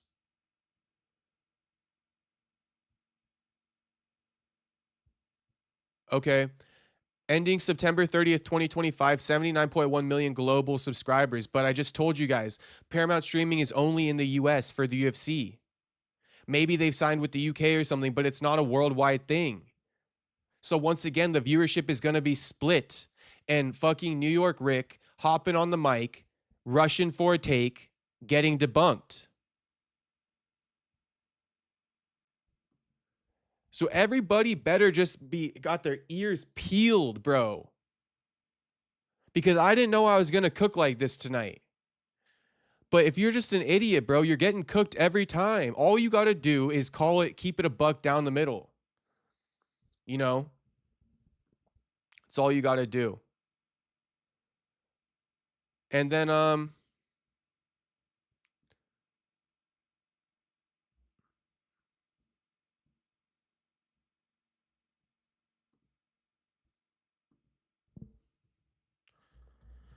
you know, this tweet from Ariel needs to be said. It needs to be said.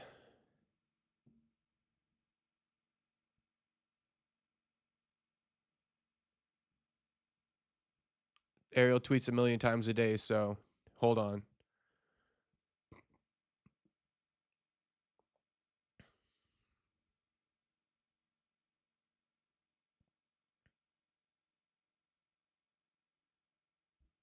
So Ariel giving a little bit of previous context, saying Rousey versus Carano was close to happening in 2014.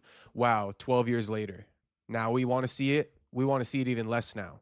According to Gina, the UFC offered her $1 million, but after Dana White didn't honor her request to withhold the announcement and later texted her calling her a bitch, she called off all talks.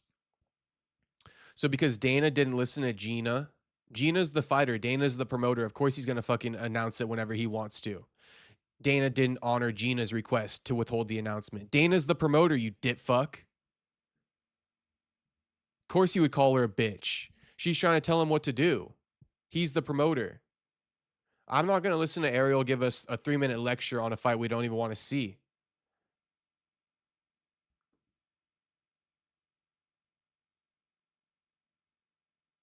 But here's the tweet that's just super egregious.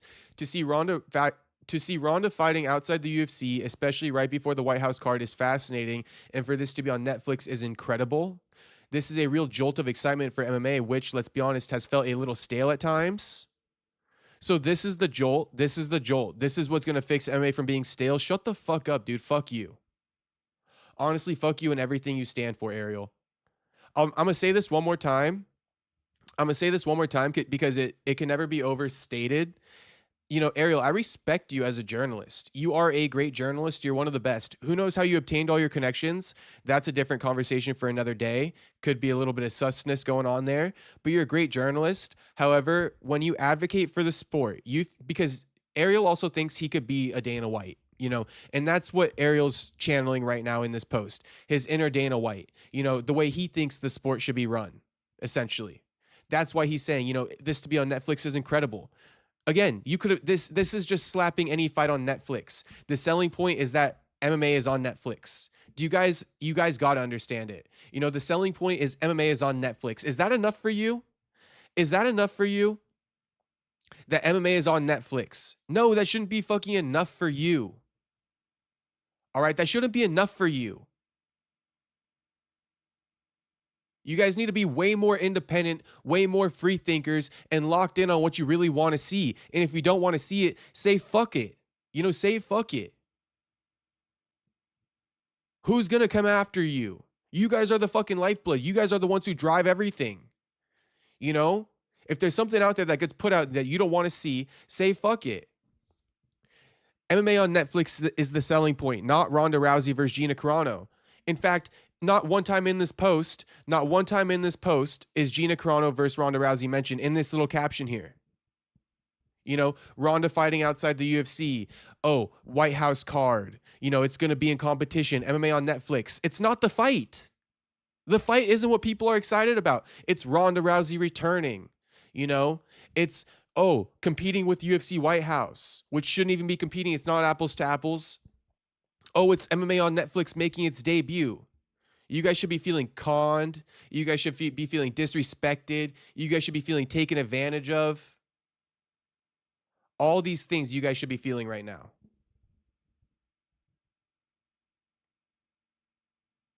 Real jolt of excitement for MMA, which, let's be honest, has felt a little stale at times, is disgusting. Stupidest thing I ever heard in my life. And HT, I just want to acknowledge HT again in the chat. HT, I gave you a shout out early on in the stream. I'll do it again for you. Thanks for the dono at the end of last night's stream. It's always appreciated, HT. So you need to know that it's appreciated, that I saw it. All right. So thank you, HT. I saw you say, hey, what's up earlier? So what's poppin', HT?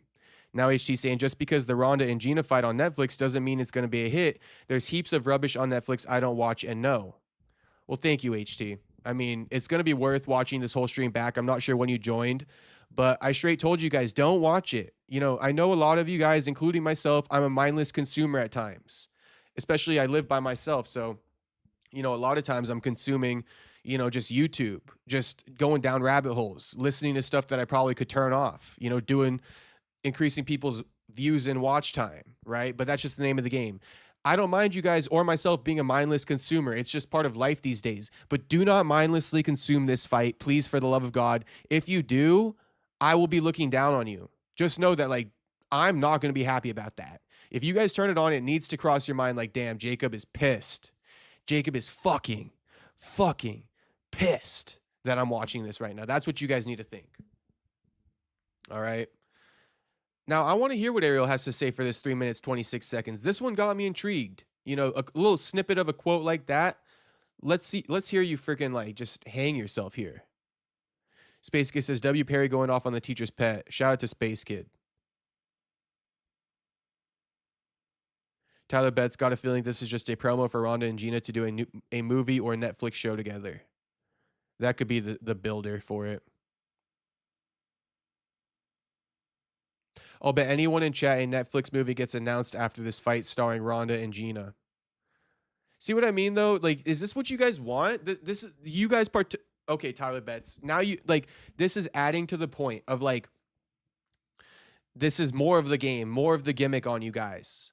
You know, let's do this. They're going to eat it up like fucking, you know, the mindless consumers that they are, who we don't have respect for. They're going to eat it up. And then guess what we're going to do? We're going to capitalize on their mindless consumership, and we're going to announce Ronda versus Gina, you know, TV show. I'm just telling you guys, this is how they game you, and you shouldn't appreciate it. You should not appreciate it. You guys are basically puppets. Whoever wants to buy into Jake Paul and if Tyler Betts is right, you know, saying they're going to make a movie out of this, then, you know, you guys are, you know, operating like clockwork because they do these things expecting certain moves from you guys, right? Mindless consumer moves. They're counting on you guys to be mindless consumers, and you guys need to fucking nip that in the damn butt. You're not mindless consumers. You watch this stream, you're not a fucking mindless consumer.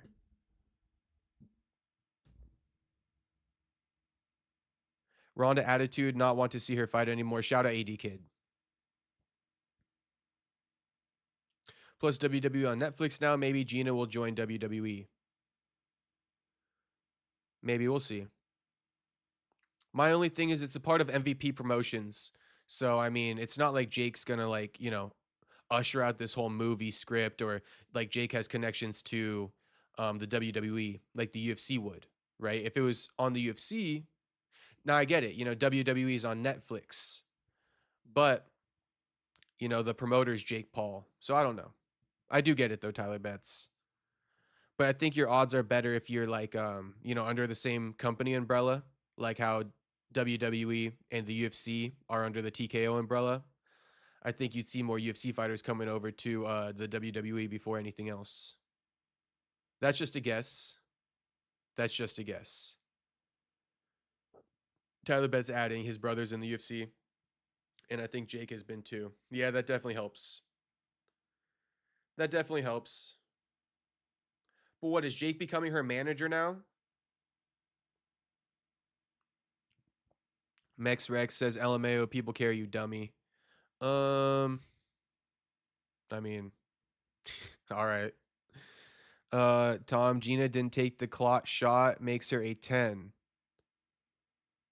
Bro. What the hell are you simping over a 43-year-old fucking damaged goods woman for?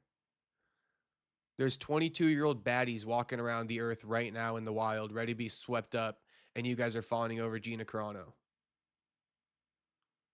Mex Rex telling me people care. Bro, they don't fucking care.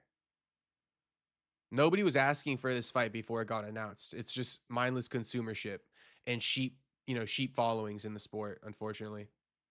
Let's hear what Ariel got to say for 3 minutes and 26 seconds. It was announced by both Netflix and Most Valuable Promotions that the dream fight that we never thought was going to happen, at least not in the year 2026, the one that we had been talking about for quite some time, and I'll give you some of the backstory, is actually in fact going to happen. It's the return of Ronda Rousey going up against Gina Carano, who is also making her return to MMA. Ronda Rousey has not fought in a pro MMA fight since December of 2016 when she lost to Amanda Nunes. Afterwards, you may recall, she left the UFC and pursued a career in WWE. She got her ass fucking destroyed in that fight too. Shouldn't have even came back for that one. Did a long stint there, left WWE not that long ago, decided to focus on motherhood and other projects. But here she is coming back against the pioneer, the trailblazer, the first face of women's MMA. Certainly, if you ask me, the one that was fighting on CBS long before the UFC got there back in 2008. the one and only Gina Carano, who has not fought since 2009 when she fought, of course, Chris Cyborg in San Jose, afterwards pursuing a career in film. The Mandalorian project was her biggest, Haywire, of course, and so here it is. And there's so much to dissect here. There's so much to digest. First, the details. May 16th, Intuit Dome, site of the NBA All-Star Game this past. Do you see how, though, there's no clamoring for this fight? It's listing off these things. You know, Ronda Rousey hasn't fought since 2016. Gina Carano, the pioneer of MMA, she was on Star Wars. You know, who cares, bro? Is this anything to sell you a fight? Because Ronda hasn't fought since 2016, because Gina Carano is the first ever MMA fighter. I mean, for women. You know, I mean, that's even less of a reason to watch it. These has-beens. These absolute has-beens. There's no talking about, oh, this fight's exciting. Let's see this versus that, this style versus that style. This is disgusting, man. It's just disgusting. Last weekend, Inglewood, California, that beautiful arena that hosted the UFC event 2 Januaries ago. It was supposed to be Arman Tsarukyan against Islam Makhachev. It ended up being Islam versus Renato. You've seen it. It's phenomenal. Live on Netflix, promoted by Most Valuable Promotions. Let's focus on those 2 items. First ever MMA card to air live on Netflix. Massive deal. By now, you know they've had a few forays. It would have been a massive deal, bro, but it's not, because you guys fucking threw this fight on there. You slapped this fight that nobody wanted on there, so it's not a big deal. This has no historical value whatsoever. You're talking about the first 2 basically female UFC female fighters. You know, Ronda Rousey, the pioneer for UFC women, right? Gina Carano, the pioneer for women's MMA. These are has-beens. This is like putting Anderson Silva versus Chris Weidman, you know, on Netflix's first MMA event. That's dog shit, bro. It's not something to be celebrated. Oh my God, we're having Anderson Silva versus Chris Weidman trilogy, first ever MMA event on Netflix. Fuck it. Honestly, if you guys can't see it, it's very frustrating to me. I'll accept it. I'm more than aware that everybody has their own thoughts, but it's just like, I'm hammering in so hard on this because I actually cannot accept. You know, I will accept it, but as long as I'm on stream tonight, I cannot let one of you guys get got by this bullshit. You know, you wouldn't even care about Anderson Silva versus Chris Weidman as the first MMA event on Netflix. Why? Because it has no historical value. It's a bullshit fight. Ronda Rousey versus Gina Carano is 100,000,000% worse than Silva versus Weidman 3. Not even arguably.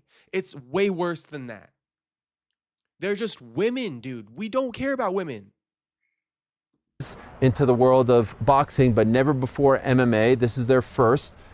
And the first MMA card promoted by MVP. That's Jake Paul and Nikisa Bedarian. They, of course, have, you know, plied their trade in the world of boxing. And so here they are jumping into the world of MMA with 2 legends in a dream fight, and they brought it to Netflix. Pro MMA fight, 145 pounds, 5 5-minute rounds in a hexagon.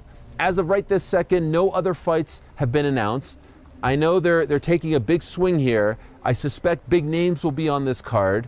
And it's unclear at this time if it's a one-off for MVP as far as MVP MMA is concerned or Netflix MMA is concerned. But man, what a splash. And then when you consider the fact that, wait a second, like didn't we think all this time that Ronda Rousey and Dana White were very close? And I suspect they are still close. But to see her come back, not under the UFC banner, in May, a month or so before that big White House card. This is a fascinating time, and it's also, I think, a jolt of adrenaline. And who told Ariel that he needs to, you know, hit the nail on these talking points? This is so forced. This is so forced, bro. Everybody repeating the same damn talking points. Jake Paul sent him the letter. You know, Jake Paul sent him the letter, clearly. Adrenaline, and excitement for the world of MMA, which, let's be honest, at times has felt a little bit of adrenaline, and excitement for the world of MMA, which, let's be honest, at times has felt a little bit stale, if only because the UFC has no competition. And I'm not here to suggest that so the UFC has no let's just continue. That MVP is the new competition for the UFC as far as MMA is concerned. This, for now, is just a singular event.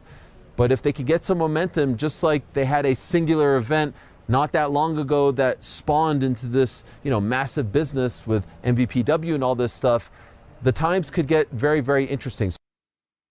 I mean, so again, he goes, "Oh, MMA's been stale because the UFC doesn't have any competition, meaning there's no competing promotions." Insinuating that somehow MVP is going to start competing with the UFC off this one-off fight. So now that MVP has entered the game, just like PFL entered, a while ago when they bought Bellator, there's plenty of promotions out there. There's Octagon, there's Fury, there's all these promotions out there. They've all entered the game. It hasn't made it not stale. Just because Jake Paul, and MVP, now they're hosting an MMA event. Now MMA is not stale anymore. Okay, homie. I mean, it's not even stale to begin with. There's one major promotion. There can only be one Highlander. It's the fucking UFC. There can only be one Highlander.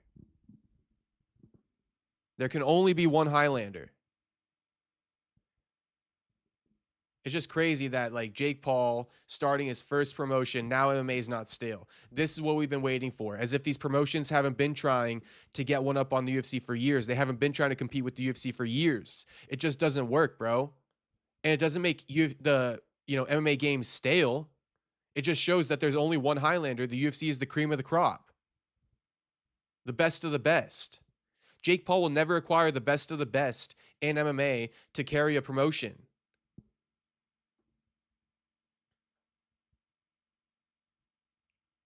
Just crazy to me, man. It's actually just crazy to me.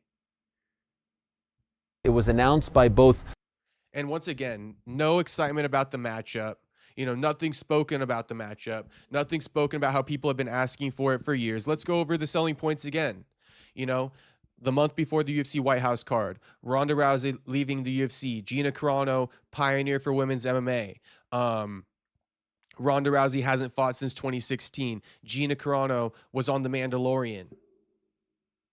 Gina Carano hot. She could fight in a thong and I'll watch it. I mean, guys, these aren't selling points, man. This is hype. This is fake hype. These are wolf tickets. This is wolf tickets at its finest. Once again, insinuating that Netflix is going to be in competition with, UFC White House on Paramount Plus is ridiculous. I just explained to you guys, you can't compare those numbers. Don't even try to. All right. This is what we call propaganda. This is what we call politics. I will not let this stand in MMA. When it comes to real world politics, I'm not tapped in enough to know everything. But this is one of these typical political things that they would squeak by you. This fight ends, they go over, they show you the numbers for Netflix, they compare the viewership on Paramount for UFC White House, and they go, slam dunk, we beat them. Without anyone ever letting people know Netflix's audience is worldwide. The boxing fight for Gina versus Ronda will be streaming worldwide. Everybody in the world will be counting towards those numbers. Okay? The average live viewership. Right? Everybody in the world will be contributing to those numbers on Netflix. Everybody in the world will not be contributing to those numbers on Paramount Plus for UFC White House. Get that through your heads now. They're going to try to do that to you later on. Okay, so I'm telling you now. Don't fall for the propaganda. New York Rick already did. Ariel Helwani already fucking posted it, co-signing it. He's just as bad.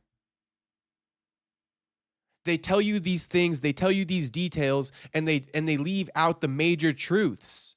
That they're not even apples to apples, that Netflix is worldwide viewership. Paramount Plus and UFC have not secured streaming deals across the world.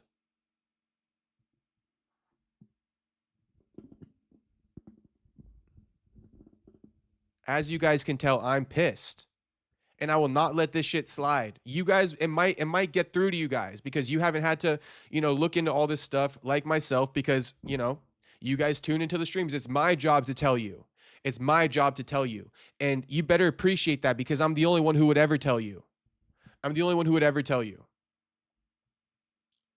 Guru, he's a funny guy. He's good at what he does. I don't mean to use him as the example, but not even Guru would tell you guys this shit. We're different people. Two different people, two different types of content, But we're in the same niche. And speaking of Guru, You know, we do see eye to eye on this. So it's not to say Guru is going to be glazing this one. I'm just saying Guru wouldn't break it down for you in terms of viewership and all these little details like I do. And here he is, though, you know, responding to this thing that I'm going off on New York Rick about. I can't believe New York Rick. I can't believe him, bro. I respected him so much. And for you to do something like this, homie, to be so short-sighted of things, maybe you never looked up. Maybe you never looked up, you know, Paramount Plus is only US viewership, right? It's not worldwide when it comes to the UFC. Maybe you never took the time to realize that. But now that I point that out to you guys, how dumb is he for not? He's the one sitting in the chair. He's the one sitting in front of the microphone. The least you can do is be educated. You know, I'm straight up a retard, and I'm fucking smarter than these guys. You know, maybe I just call myself a retard to dwindle the expectation, but you should, you know, I ain't the smartest tool in the shed, and I never claimed to be. But you know what I am? I'm honest. I'm honest. And I will point out inconsistencies. So Guru responded to this. He quote tweeted and he said, quite possibly the dumbest shit I've ever heard. Nobody gives a fuck about Rousey versus Carano in the Big 26. Shout out to Guru. He's using the Big 26. It's a great lingo. You know, I love this one, Big 26. You could have Van versus Kopp main event the White House with a strong undercard and it would still be a bigger deal. Topuria versus Gaethje will do fine, plus Jan versus O'Malley too. So he's saying, you know, Gaethje versus Ilya is going to demolish it in viewership, and it should. But if it doesn't, you know why? Because they're not really, you don't really compare their viewerships. They're in two different fields, two different streaming rights deals, two different audiences altogether. But he is right. He is right. Take aside the views. Take that aside because I just told you that's gamed. You know, the views are gamed. Numbers lie. This is why I try to tell you guys. This used to be the saying, you know, men lie, women lie, children lie, but numbers don't lie. And I can't say that anymore because numbers do lie. Because if Gina Carano versus Ronda Rousey does bigger numbers than UFC White House, you know that that's a fucking lie. You know it's a fucking lie. HT says it's like comparing Mr. Beast to Aiden Ross. Exactly. You know it's a lie. You cannot compare these numbers. But yes, Guru's right, bro. You take the numbers aside, people would rather watch Ilya versus Justin than fucking Ronda versus Gina. It doesn't have to do with the numbers. It has to do with what the fans are actually asking for and what they want. And the streets, they want this. The streets want this. They want Ilya versus Gaethje. They don't want it like that. They prefer Ilya versus Arman. But the streets want this more. It's more relevant. All right, than Ronda Rousey versus Gina Carano. And to add to my point again, what would make Ilya versus Justin Gaethje less relevant? What would make Ilya versus Justin Gaethje less relevant is the fact that Gaethje's old. Gaethje's past his prime. He's on his way out. So don't you dare for a second try to spit this fucking bullshit at me. You know, acting like you care, like Ronda Rousey and Gina Carano are going to fight. When you guys are on the UFC, you're on Gaethje, right? Your standard is way higher for that, and then you dwindle it down for this, for whatever reason. You know, you explain your reasons. I'm not in your head. But all you guys who are big up in this one are probably people who have talked shit saying Gaethje doesn't deserve the shot. I'd rather see Arman in there. The only reason why you're saying that is because Gaethje's past his prime. And Gaethje ain't even past his prime in comparison to Gina and Ronda. Gina and Ronda are dinosaurs in this game. That's that big old nail in the head shit. Walk them down. Cue the fucking music. Cue the music, walk them down. All right, do I got another song for you?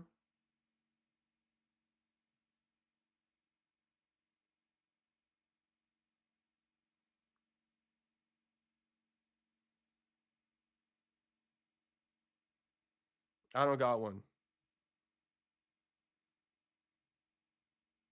I don't got one.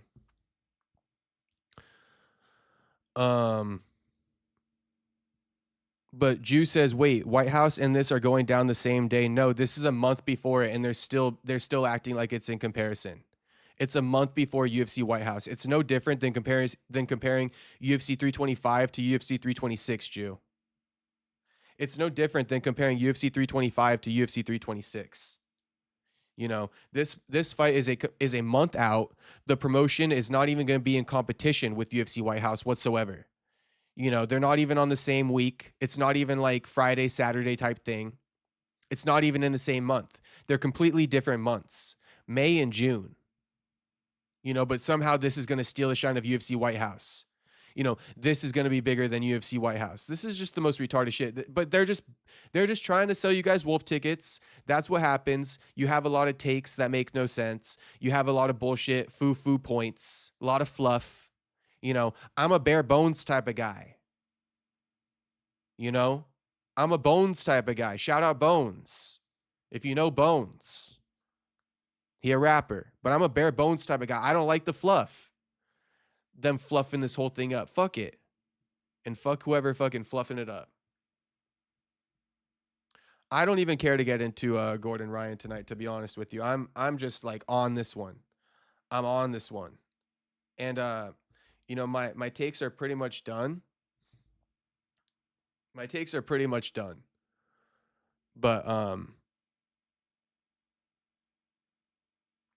But Tyler Betts says, no shit, any White House card would be a bigger deal. Guru, not the brightest. Well, Tyler Betts. Keep in mind, Tyler Betts, if you're talking shit on MMA Guru for just responding to New York Rick, who's the one who said that Ronda Rousey versus Gina Carano is going to be bigger than UFC White House as it stands, you should be yelling at fucking you know, New York Rick, Tyler Betts. And I know you don't fuck with Guru, and I don't really care to make you like him or anything like that. Actually, I honestly don't know whether or not you fuck with Guru. But if you're going to be on Guru the way you just were, you know, any White House card would be a bigger deal. Guru, not the brightest. Well, bro, what does that say about New York Rick, Tyler Betts? What does that say about New York Rick? And that's my point, homie. That's my point. I can't believe New York Rick. New York Rick, he shamed himself to me. You know, I held New York Rick in a high category. You know, so I'm very, very upset with New York Rick right now. Let him know. You know, let him know. And then Tyler Betts says, and Van vs. Cop is one of the most wanted fights in UFC 2026. Bad example by Guru.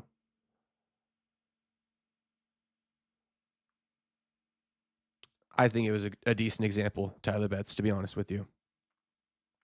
Because he's taking flyweights. You know, I think in his base example, he's taking flyweights.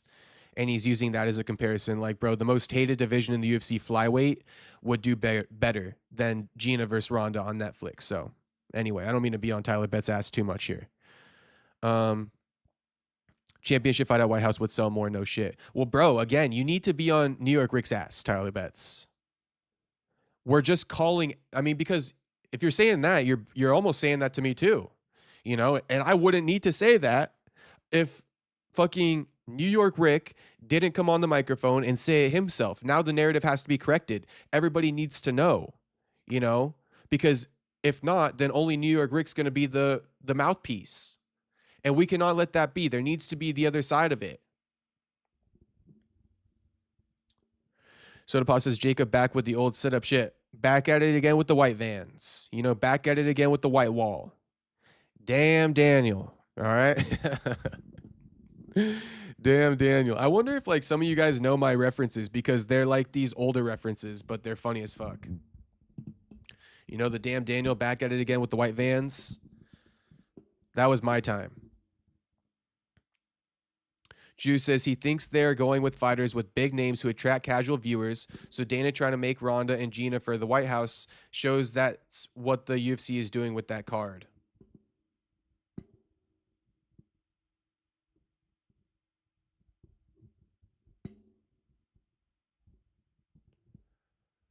Yeah, I'm not sure, Jew. I'm not sure I don't know where you guys have got this information about Dana being interested in Ronda versus Gina. That's my big hang up. You know, I honestly just don't know how much Dana was interested in Gina versus Ronda. I mean, he was back in the day when it all fell through because Gina got mad that he announced the fight, apparently. But today, you know, I see people bringing Dana up into it, but I don't know. Okay, well, let's look at this other clip from Ronda. She spoke about it.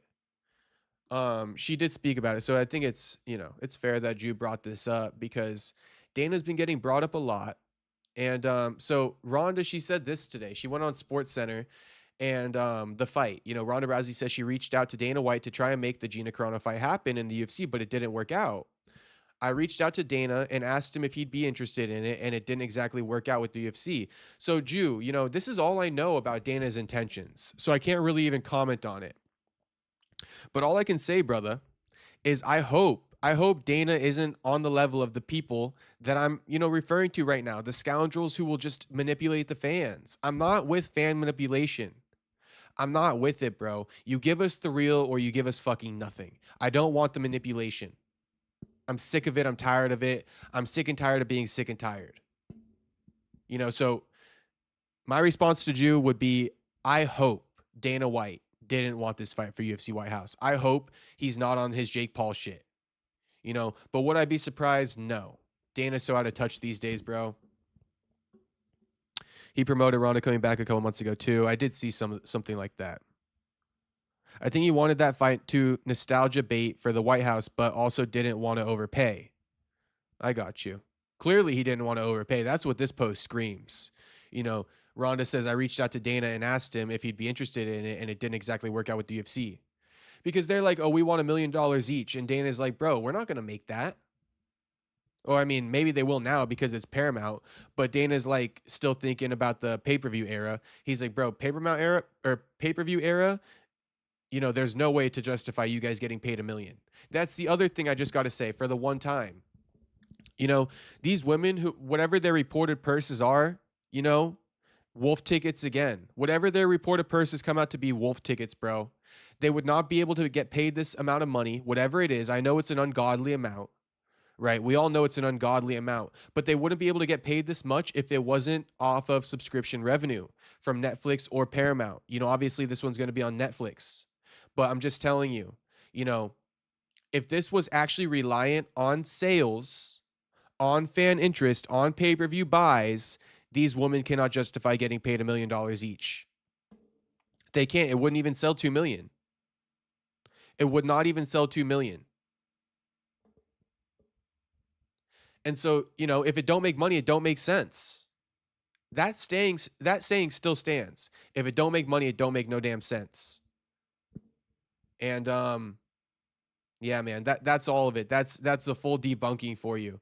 This fight is trash. This fight is wolf tickets. Don't watch it. Don't even turn it on. If you do, I'm going to be pissed. All right. And that's what I have to say about it. It will not be competing with UFC White House. To Jew's point, this is nostalgia bait. This is nostalgia bait. And you guys should be insulted that they're trying to get this one by you. There could be another BS, little movie promotion, TV show promotion coming right after this. And you guys are going to walk yourselves right into the damn trap. You're going to walk yourself right into that damn trap if you don't listen to me. Juice saying, I'm telling you, they're going to nostalgia bait for the White House because they want to appease the casual audience to get more viewership. Well, then nostalgia bait with Conor versus Nate 3. Make it happen. Open up your damn pocketbook. We got a old head fight that we all want to see, and it's not Ronda versus fucking Gina. I think we can all agree on that. If they want a nostalgia bait, you know what to do, Jew. You know what to do. I know what to do. Dana know what to do. You book Nate versus Conor 3. You want a nostalgia bait, you book Nate versus Masvidal 2. You want a nostalgia bait, you book Conor versus Masvidal. All right, I just gave you 3 fights to nostalgia bait. These 3 guys basically aren't even signed to the UFC, although, they technically kind of are. At least Masvidal and Conor. They're still locked into their contracts. But that's what you do. We got fights to nostalgia bait. We got fights to nostalgia bait. So, yeah, that all needed to be said. I feel better. Because I see all this fake shit all day, every day, and it's just like, bro, I cannot let it slide. I just actually die to get on the stream and let you guys know.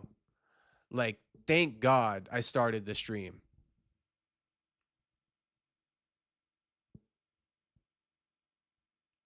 Juice says Masvidal said he tried his hardest, but he's not on it and is doing a boxing match instead. Well, thank you for the heads up.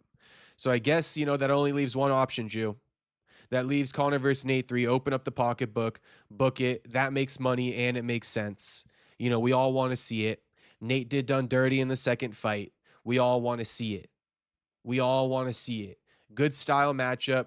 This ain't no selling points like Conor hasn't fought in 5 years. Nate's been gone from the UFC. No, we just want to see this shit. I really feel Nate and Conor is likely, but Conor is flaky. Conor's flaky as fuck. But he better pull up to it. He better pull up to the date. Because he was gifted a decision in that rematch, Jew. Straight gifted a decision. Who picked up who off the canvas at the end of that fight? You tell me. Who picked up who off the canvas at the end of that fight? I remember that shit like it was yesterday. I have not rewatched that in recent memory, but I remember that shit like it was yesterday. It came down to the 5th round, and Nate won the 5th. I don't care what no one says. I'll rewatch it eventually, though. DJ Jackson says, book Nick versus Ronda at beer pong.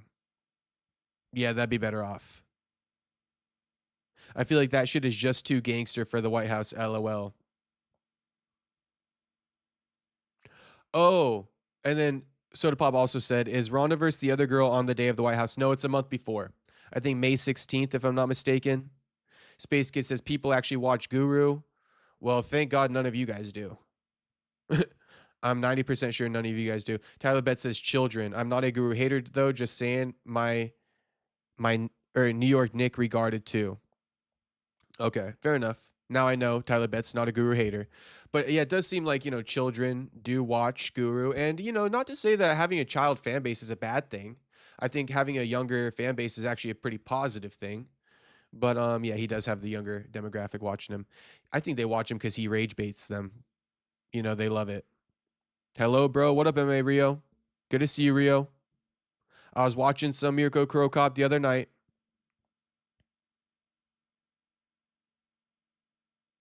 Tyler Bet says Guru rated my channel one time. LOL. What does that mean? How does he rate it? He sends his followers over or something? Usilis says agreed, bro. Well, thank you. I always say, well, thank you whenever you guys agree. Soda Pop says, and Jew, I do kind of get what you're saying when you say that shit's too gangster for the White House. Nate versus Conor. It is a bit too gangster. That's like everything against PR. Those guys wouldn't know PR if it slapped them in their face. Soda Pop says, I am rocking with Philly Fresh this week. Yeah, who's he fighting? Lesboinov or something? Lesboinov. It's a bit of a short notice matchup, less than a month, but fuck it. Yeah, we rocking with Philly Fresh. We also rocking with Jacoby Smith. Jacoby Smith.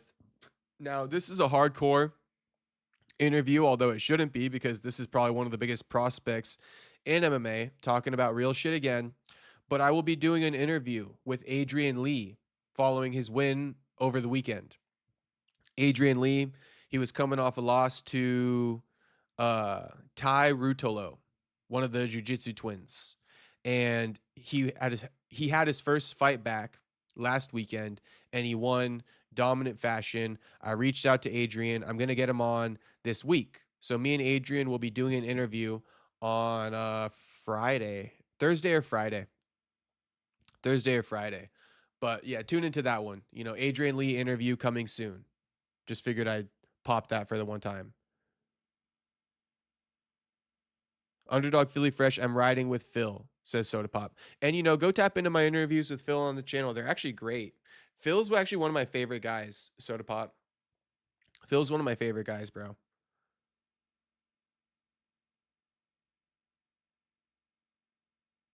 Also, I don't know if you were in the stream, Soda Pop, when I promised that Joaquin was going to be on this Saturday for the live stream, but he won't be coming on. He's going to be in Houston for the fights, actually. So don't get your hopes up for that. But I told him UFC 326, he's more than welcome to come on stream. He hasn't confirmed or denied that. DJ Jackson says, Nate was done dirty in the second fight. I mean, new rules for damage. That boy's face was fucked. Bro, we score it by round. We don't score it by face. We score it by round. And Nate Diaz won 3 of the 5 rounds, in my opinion, DJ.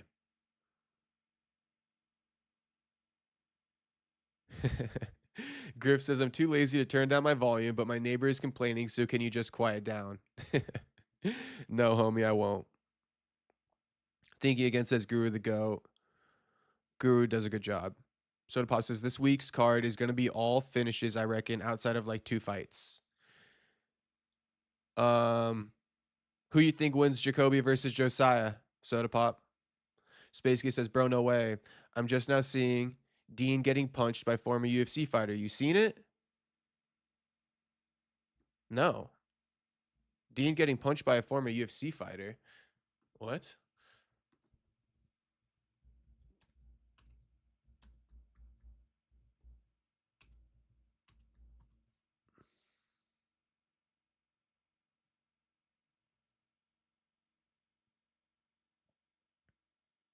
Tyler Betts says, yeah, he ended his live and sent them to me.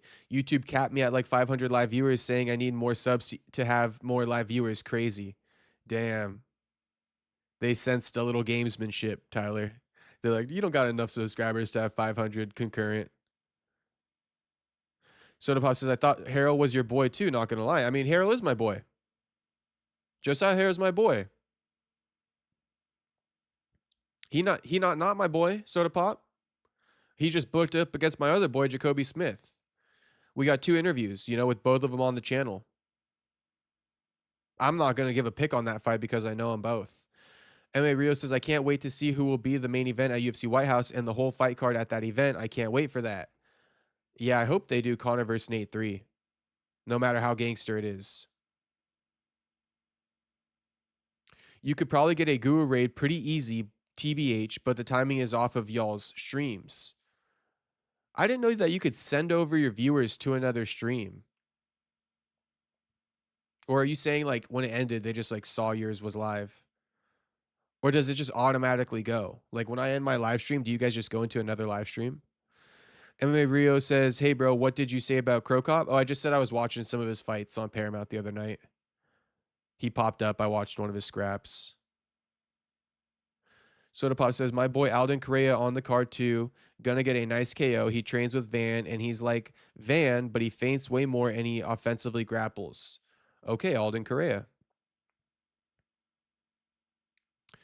Kevin says, you haven't responded to one of my comments, Chief.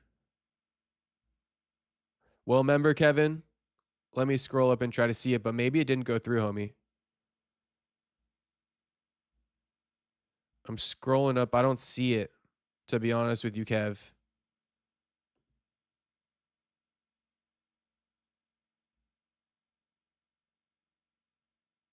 Oh, I missed another dono from Tuxedo saying, thank you, Mill Lord. Perry when I toss him shekels. Yeah, Kev, it didn't go through, homie. Send it again, Kev.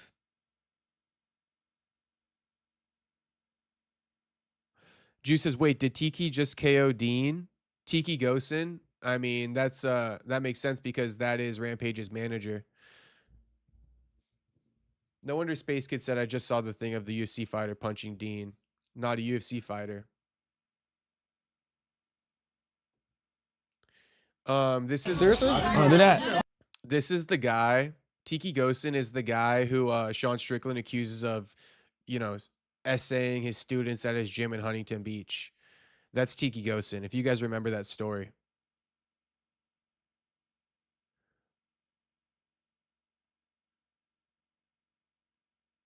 Soda Pop says, also Van going to be at the card this week, so I'm pretty sure UFC announces Van versus Tyra just like they announced Buck versus Usman. Yeah, I think it's happening. The cat's out of the bag with that one.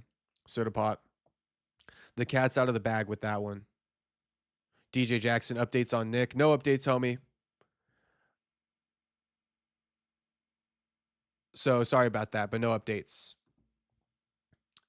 And DJ Jackson, chill. Chill on Kevin. Kevin's a member. We appreciate Kevin from Chicago. He a #1 soldier.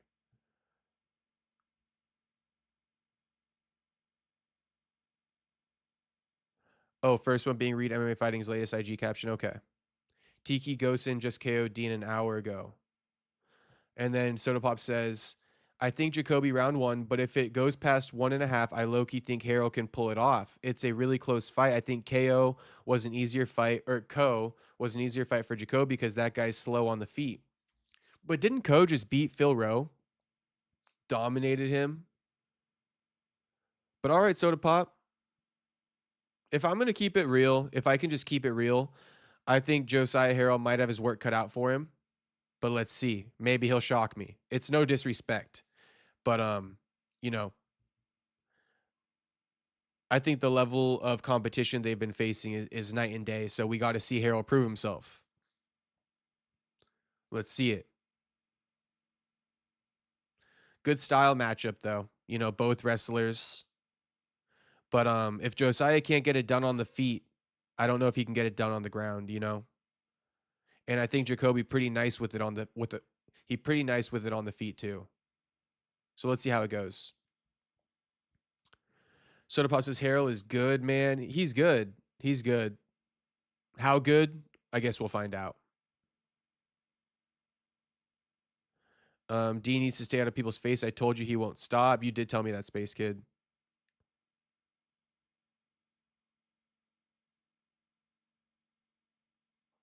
Oh, so Tyler Betts says, nah, Guru likes to do that sometimes. He'll pick someone's live that's talking about UFC and post a link in chat saying to rate it. Oh, that's dope. That's dope.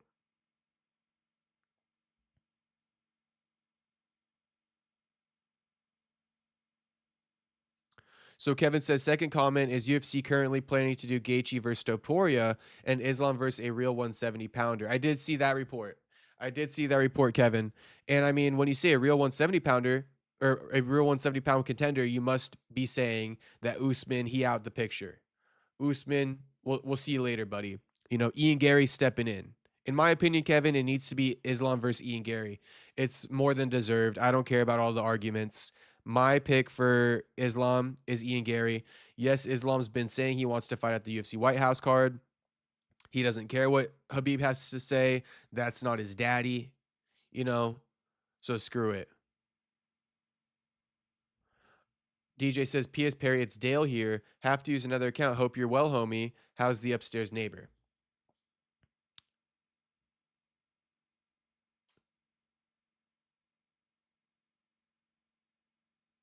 Bro, as you said that, I'm hearing a lot of weird stuff going on outside my house. I'm hearing a lot of weird stuff going on outside my house. I'm hearing a lot of ticking and shit. That's crazy. I'm gonna have to. I'll probably keep the stream running for a little bit once this shit ends, just for my own safety. You know, I'll go check outside real quick, leave the stream running. But as Dale said that, I'm hearing like ticks and shit outside. Crazy. Maybe it's wind. I don't know.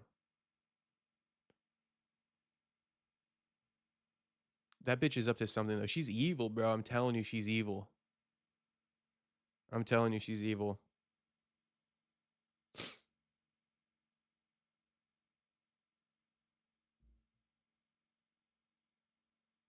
Did you know Tiki's nickname was the most talented fighter who would ever won in the UFC? I didn't know that. I don't even know Tiki was a fucking fighter. They best not be recording you, LOL. Oh, she's definitely recording me. Pointless ass audio recordings. Sodapot says, we need a IRL stream soon, Jacob. I got to see what Cali looks like. Honestly, Sodapot, maybe we could make that happen. I could do an IRL stream. One of these days.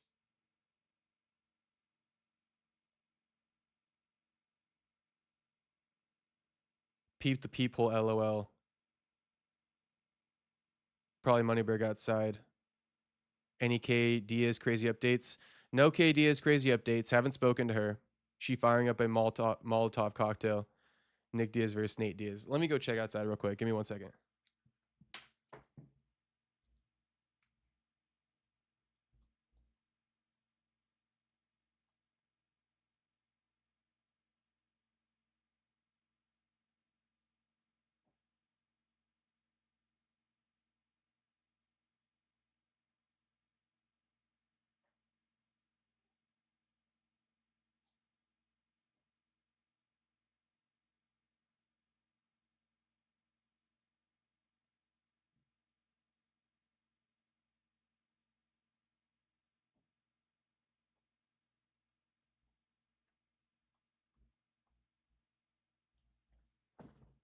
No, we're chilling. Maybe it's rain. I think it's rain. It is raining outside. But no, I hear her just like moving a lot of weird shit. Anyway, it's just the typical shit, you know, getting footless upstairs. We don't give a fuck. Let's watch this.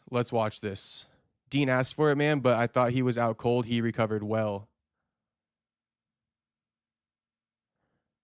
Tiki got slipped at UFC 40 by Robbie Lawler. Shit. Okay, so anyone who listened to me earlier when I said Tiki Ghostin not a former UFC fighter, I stand corrected. I guess he is. Way past my generation. Let's see this. Let's see this fucking slap. I mean, it looks like he threw an elbow.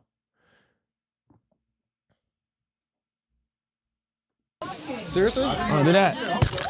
Whoa. Nice to meet you, bro. You do know who I am. I don't know why you lying. Don't act like you don't know me. I don't know you. You definitely know me. Nice to meet you, though. Yeah, I just don't be lying because girls around and shit. You definitely know me, bro. Bro. Not even on some disrespectful shit, but. Don't like your attitude. And don't like your fucking tone. I don't like you at all, though. Okay. Yeah, straight up. Yeah. Straight up. What? I said straight up. Are you the guy that got slapped on video? I did, but I'll slap the shit out you, though. Oh, you will? Yeah. Okay. I'm gonna show you the inside of the house. I'll make you another clip. Don't do that. Seriously? Don't do that. Right. Come on, cuz. Come on. Nah, come on.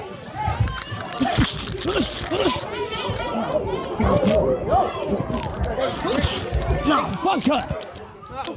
Dean, chill. Man, fuck cut. He gonna sneak me, nigga. Dean, chill out. Man, cut ain't finna sneak me, nigga. Chill, bro. Whole ass, nigga. Hey, let me talk to you, bro. Fuck. Let me talk to you, bro. Bitch ass, nigga. Hey, let me talk to you. Man, I'll have all. Bro, who started swinging on Tiki? Somebody started swinging on Tiki. I could hear it.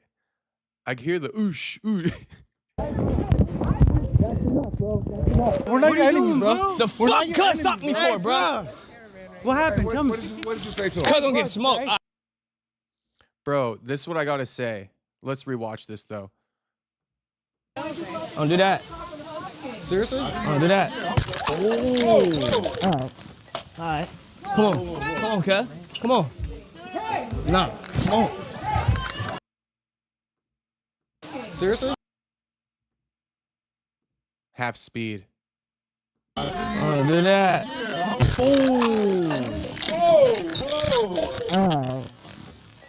All right. Come on, cuz. Come on. Nah, come on. Oh, that is Dean. He was wearing a black jacket. Yeah, that was him. That was him. That was Dean. Nah, fuck cut. Dean, chill. Man, fuck cut. He gonna sneak me, nigga. Dean, chill out. But this is the problem with that Dean kid, bro. He always trying to clip farm off another person. He always trying to make himself look like the big dog. He not a big dog, bro. This Dean kid, he not a big dog, bro. And he's always flexing on people, talking shit, you know, clip farming at its finest. But you always want to walk away. This is Dean, right? He wants to walk away from every interaction with another male. And like, because it's being filmed, he wants it to look like he punked him every time, right? What was going to happen if Tiki just walked away from Dean without elbowing him? It was going to be like, oh yeah, he fucking punked Tiki. Did you see him talk that shit to Tiki? You know, Dean's always trying to get one over on people. He thinks because he could box, he could fight. And it's like, bro, you can't fight. You just got an elbow to the dome. Didn't even see it coming. You try to come in and hit bro with punches. Then you come in, you try to hit bro with punches like this is a fucking boxing match. Homie, you a boxer. Don't play with these MMA guys. He just elbowed you in the fucking dome. Elbowed you in the dome. You didn't even see it coming because your mind on boxing. Your mind on boxing, you didn't even see the elbow fucking coming. Then you come in, you start throwing your pillow punches on him like that's going to do something. But nah, Dean always trying to punk people. No matter who you are, he always trying to punk you. And he probably trying to punk you if you're bigger than him too, because he doesn't like it. He got the little man syndrome. One more time. Oh, do that. All right. Come on, cuz. Come on. Nah, come on.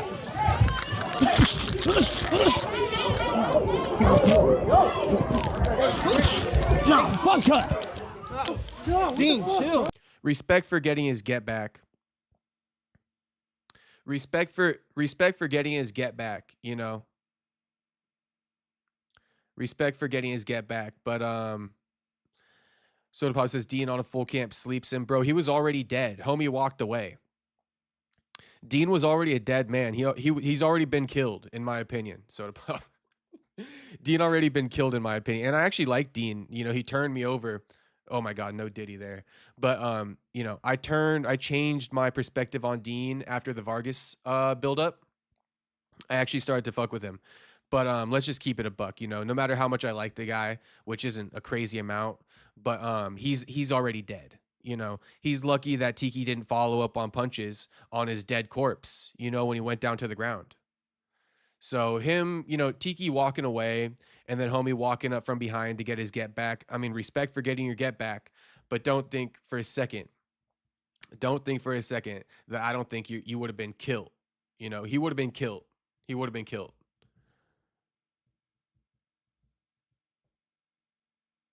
Jacob, if you watch Rampage, Dean and Larry will stream before the slap. Rampage be taking shit too far. What do you do, AD? Just fill me in.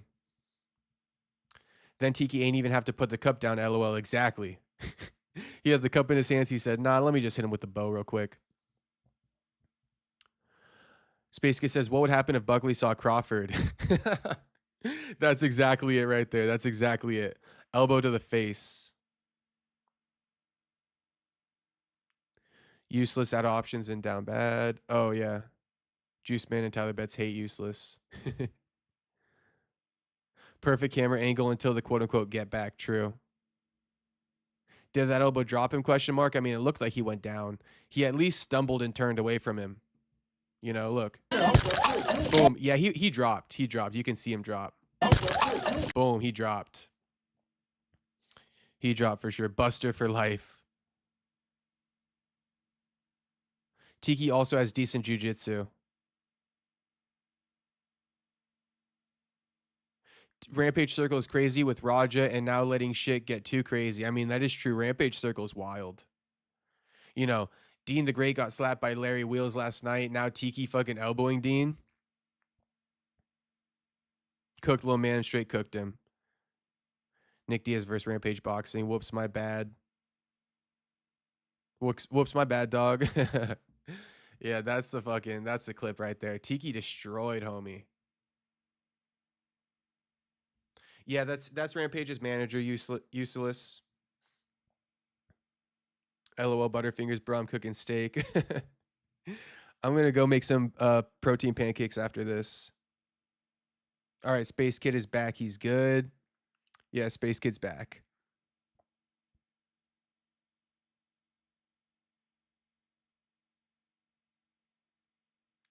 So Pop says he actually went cold for a nanosecond and woke back up to get his get back. That's proof getting knocked out is a choice. You know, Daniel Cormier said this a long ass time ago, and I think it's some of the truest words ever spoken about fighting and getting knocked out. The only people that get knocked out are because they're scared of getting hit, and their brain turns off out of slight fear, like a subconscious fear. You know, their subconscious fear puts them out of their misery. But if you go into a fight, you're not scary, you okay with getting hit, you're not afraid of it, you're not scared of it, you're going to walk into it, you're not getting knocked out. That's what DC said. So if you think I'm an idiot for saying that, take it up with DC. Tiki pulled a Autos. Yeah, Tiki pulled a Autos, Stewart. According to Sean Strickland, allegedly. You know, I don't want to be too controversial. But Tiki is accused of pulling an Autos by Sean Strickland. Yes. Tyler Betts, I nearly got jumped by chat, LOL. What did Tyler say?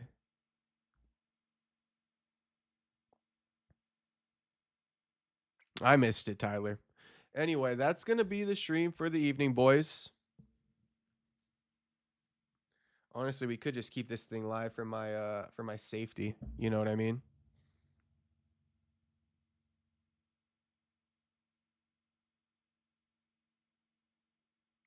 But I think the noise I'm hearing is a lot of rain outside.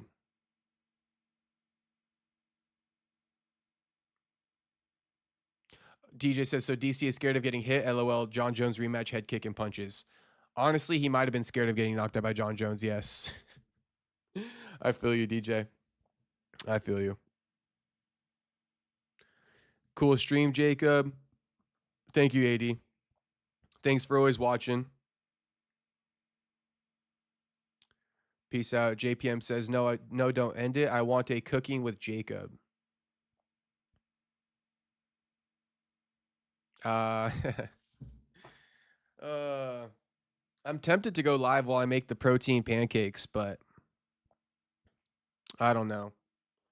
Might be too much of an ordeal to make my protein pancakes on stream. You feel me? But yeah, that's going to be the stream. I guess we won't even get into the whole Gordon Ryan thing. Nobody cares, right? Nobody cares. He retired. There we go. That's the news update on Gordon Ryan. He retired. How long have we been live for? 2.5 hours? Not bad.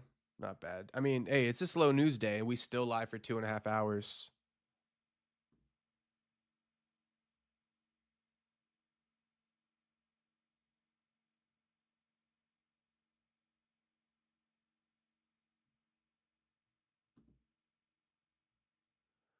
But honestly, the IRL stream with me sounds kind of fun. The IRL stream with me sounds kind of fun. I mean, I don't got a full-on camera, you know, and all these battery packs to be doing a real IRL stream like Rampage does. But I could do a vertical live stream, a little vertical IRL live stream with me. Maybe if I hit the beach or something, I can have someone record it for me, and I can show you guys the area. You know, my favorite beach in OC. Show you guys my favorite spots to eat in OC. You know. But honestly, an IRL live at the gym might be a good idea too. All right, but anyway, now I'm just ranting.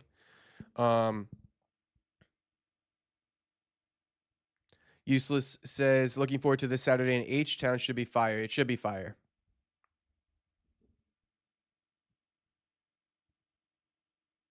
Play Robbie Lawler versus Tiki. I can't. I'll get copyrighted. But that was a good way to end it. You know, Tiki knocking the fuck out of Deen the Great. I'm going to go post this on my social media right now. Bro's having the worst 24 hours of his life, bro. Why do you pick on these big guys? Is he planning on getting a lawsuit or something? Maybe. Oh, the aftermath of the second humiliation ritual. Let's watch this real quick. Bro. I don't give a fuck. He said he told me what you said. Chuk mang dem moi. She ain't Rampage. Chuk mang dem moi. Chuk mang dem moi, my brother. Napoleon ass nigga. I swear. I swear. I know, but you ain't the only fighter. Hey, here, MMA fighter. You ain't the only fighter around here. You ain't the only fighter around here. Hold on. Hey.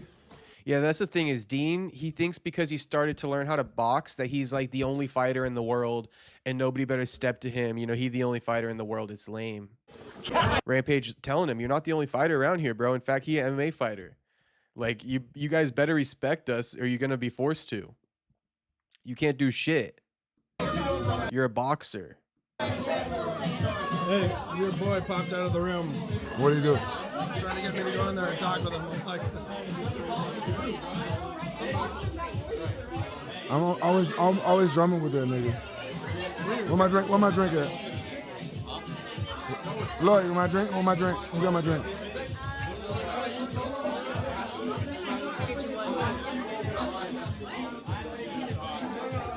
Dean just called me too. Huh?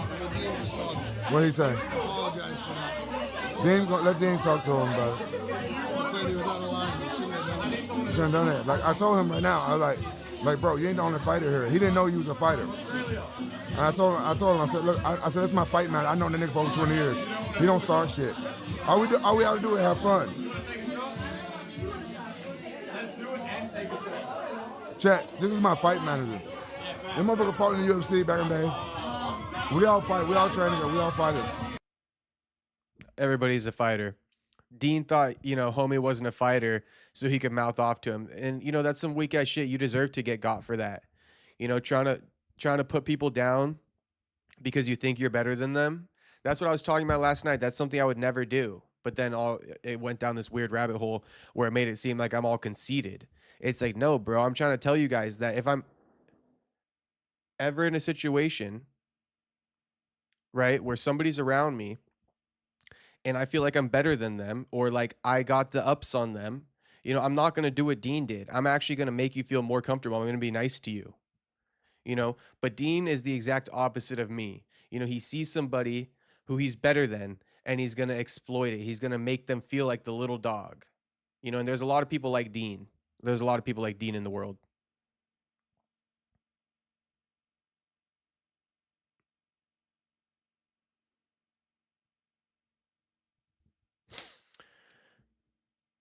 Haha, literally forced to. Do you think Nate fights the White House card? Says JPM. I think he does.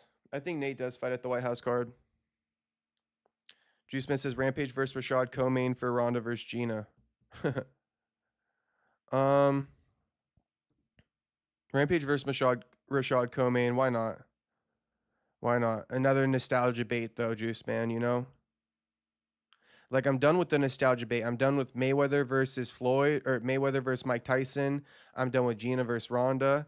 I'm not really like looking to watch Rampage versus Rashad either. You know, they had their time. They actually ran it already. We already seen it. Why do we need to see it again? You know, this nostalgia bait is crazy. Useless saying facts. Shout out to Useless. I still want to see Rampage versus Shannon Briggs boxing. Now, I would watch that, Tyler Betts. I would watch Rampage versus Shannon Briggs. You know? Juice Man saying, oh, yeah, you know. Almost forgot. We not down with the nostalgia bait. At least I'm not. But if you are, you know, that's fine. We all different fans. Useless Oliveira versus Holloway. I mean, good money right there. UFC 326. My man Holloway going 2-0 against Oliveira. I don't know who needs to hear it, but we already 2-0 against Oliveira. It's already written. It's already happened. All right, guys. I'll see you tomorrow, though. Shout out to everybody who tuned into the stream. Much appreciation. Much love always. All right, let me sit up so you guys can actually see me. Much appreciation. Much love always. And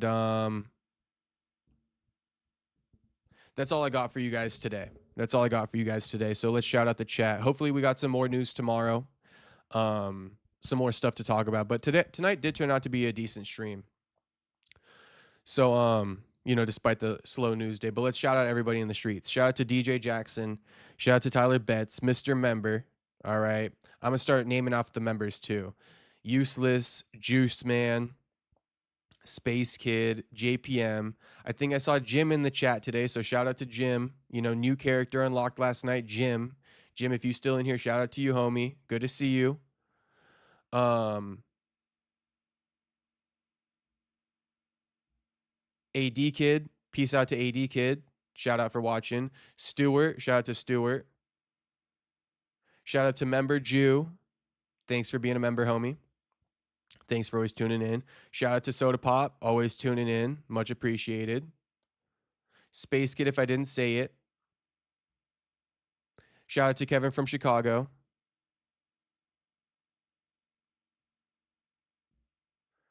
Shout out to Dun Daughter, my man Dun Daughter. HT, thank you for the donations, homie. Or not HT. I already thanked you at the beginning of stream. Tuxedo Mask, thank you for the donos, homie.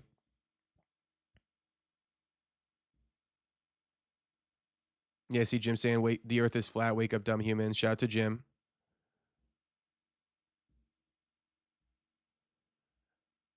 Owen Mania, shout out to Owen. MMA Rio, shout out. Shout out to Thinking Again. Mr. Member, Thinking Again. Shout out, homie. HT, shout out to HT.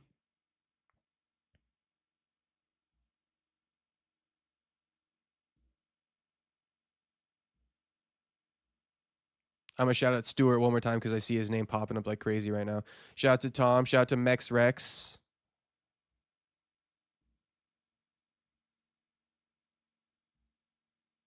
Shout out to Perfecto.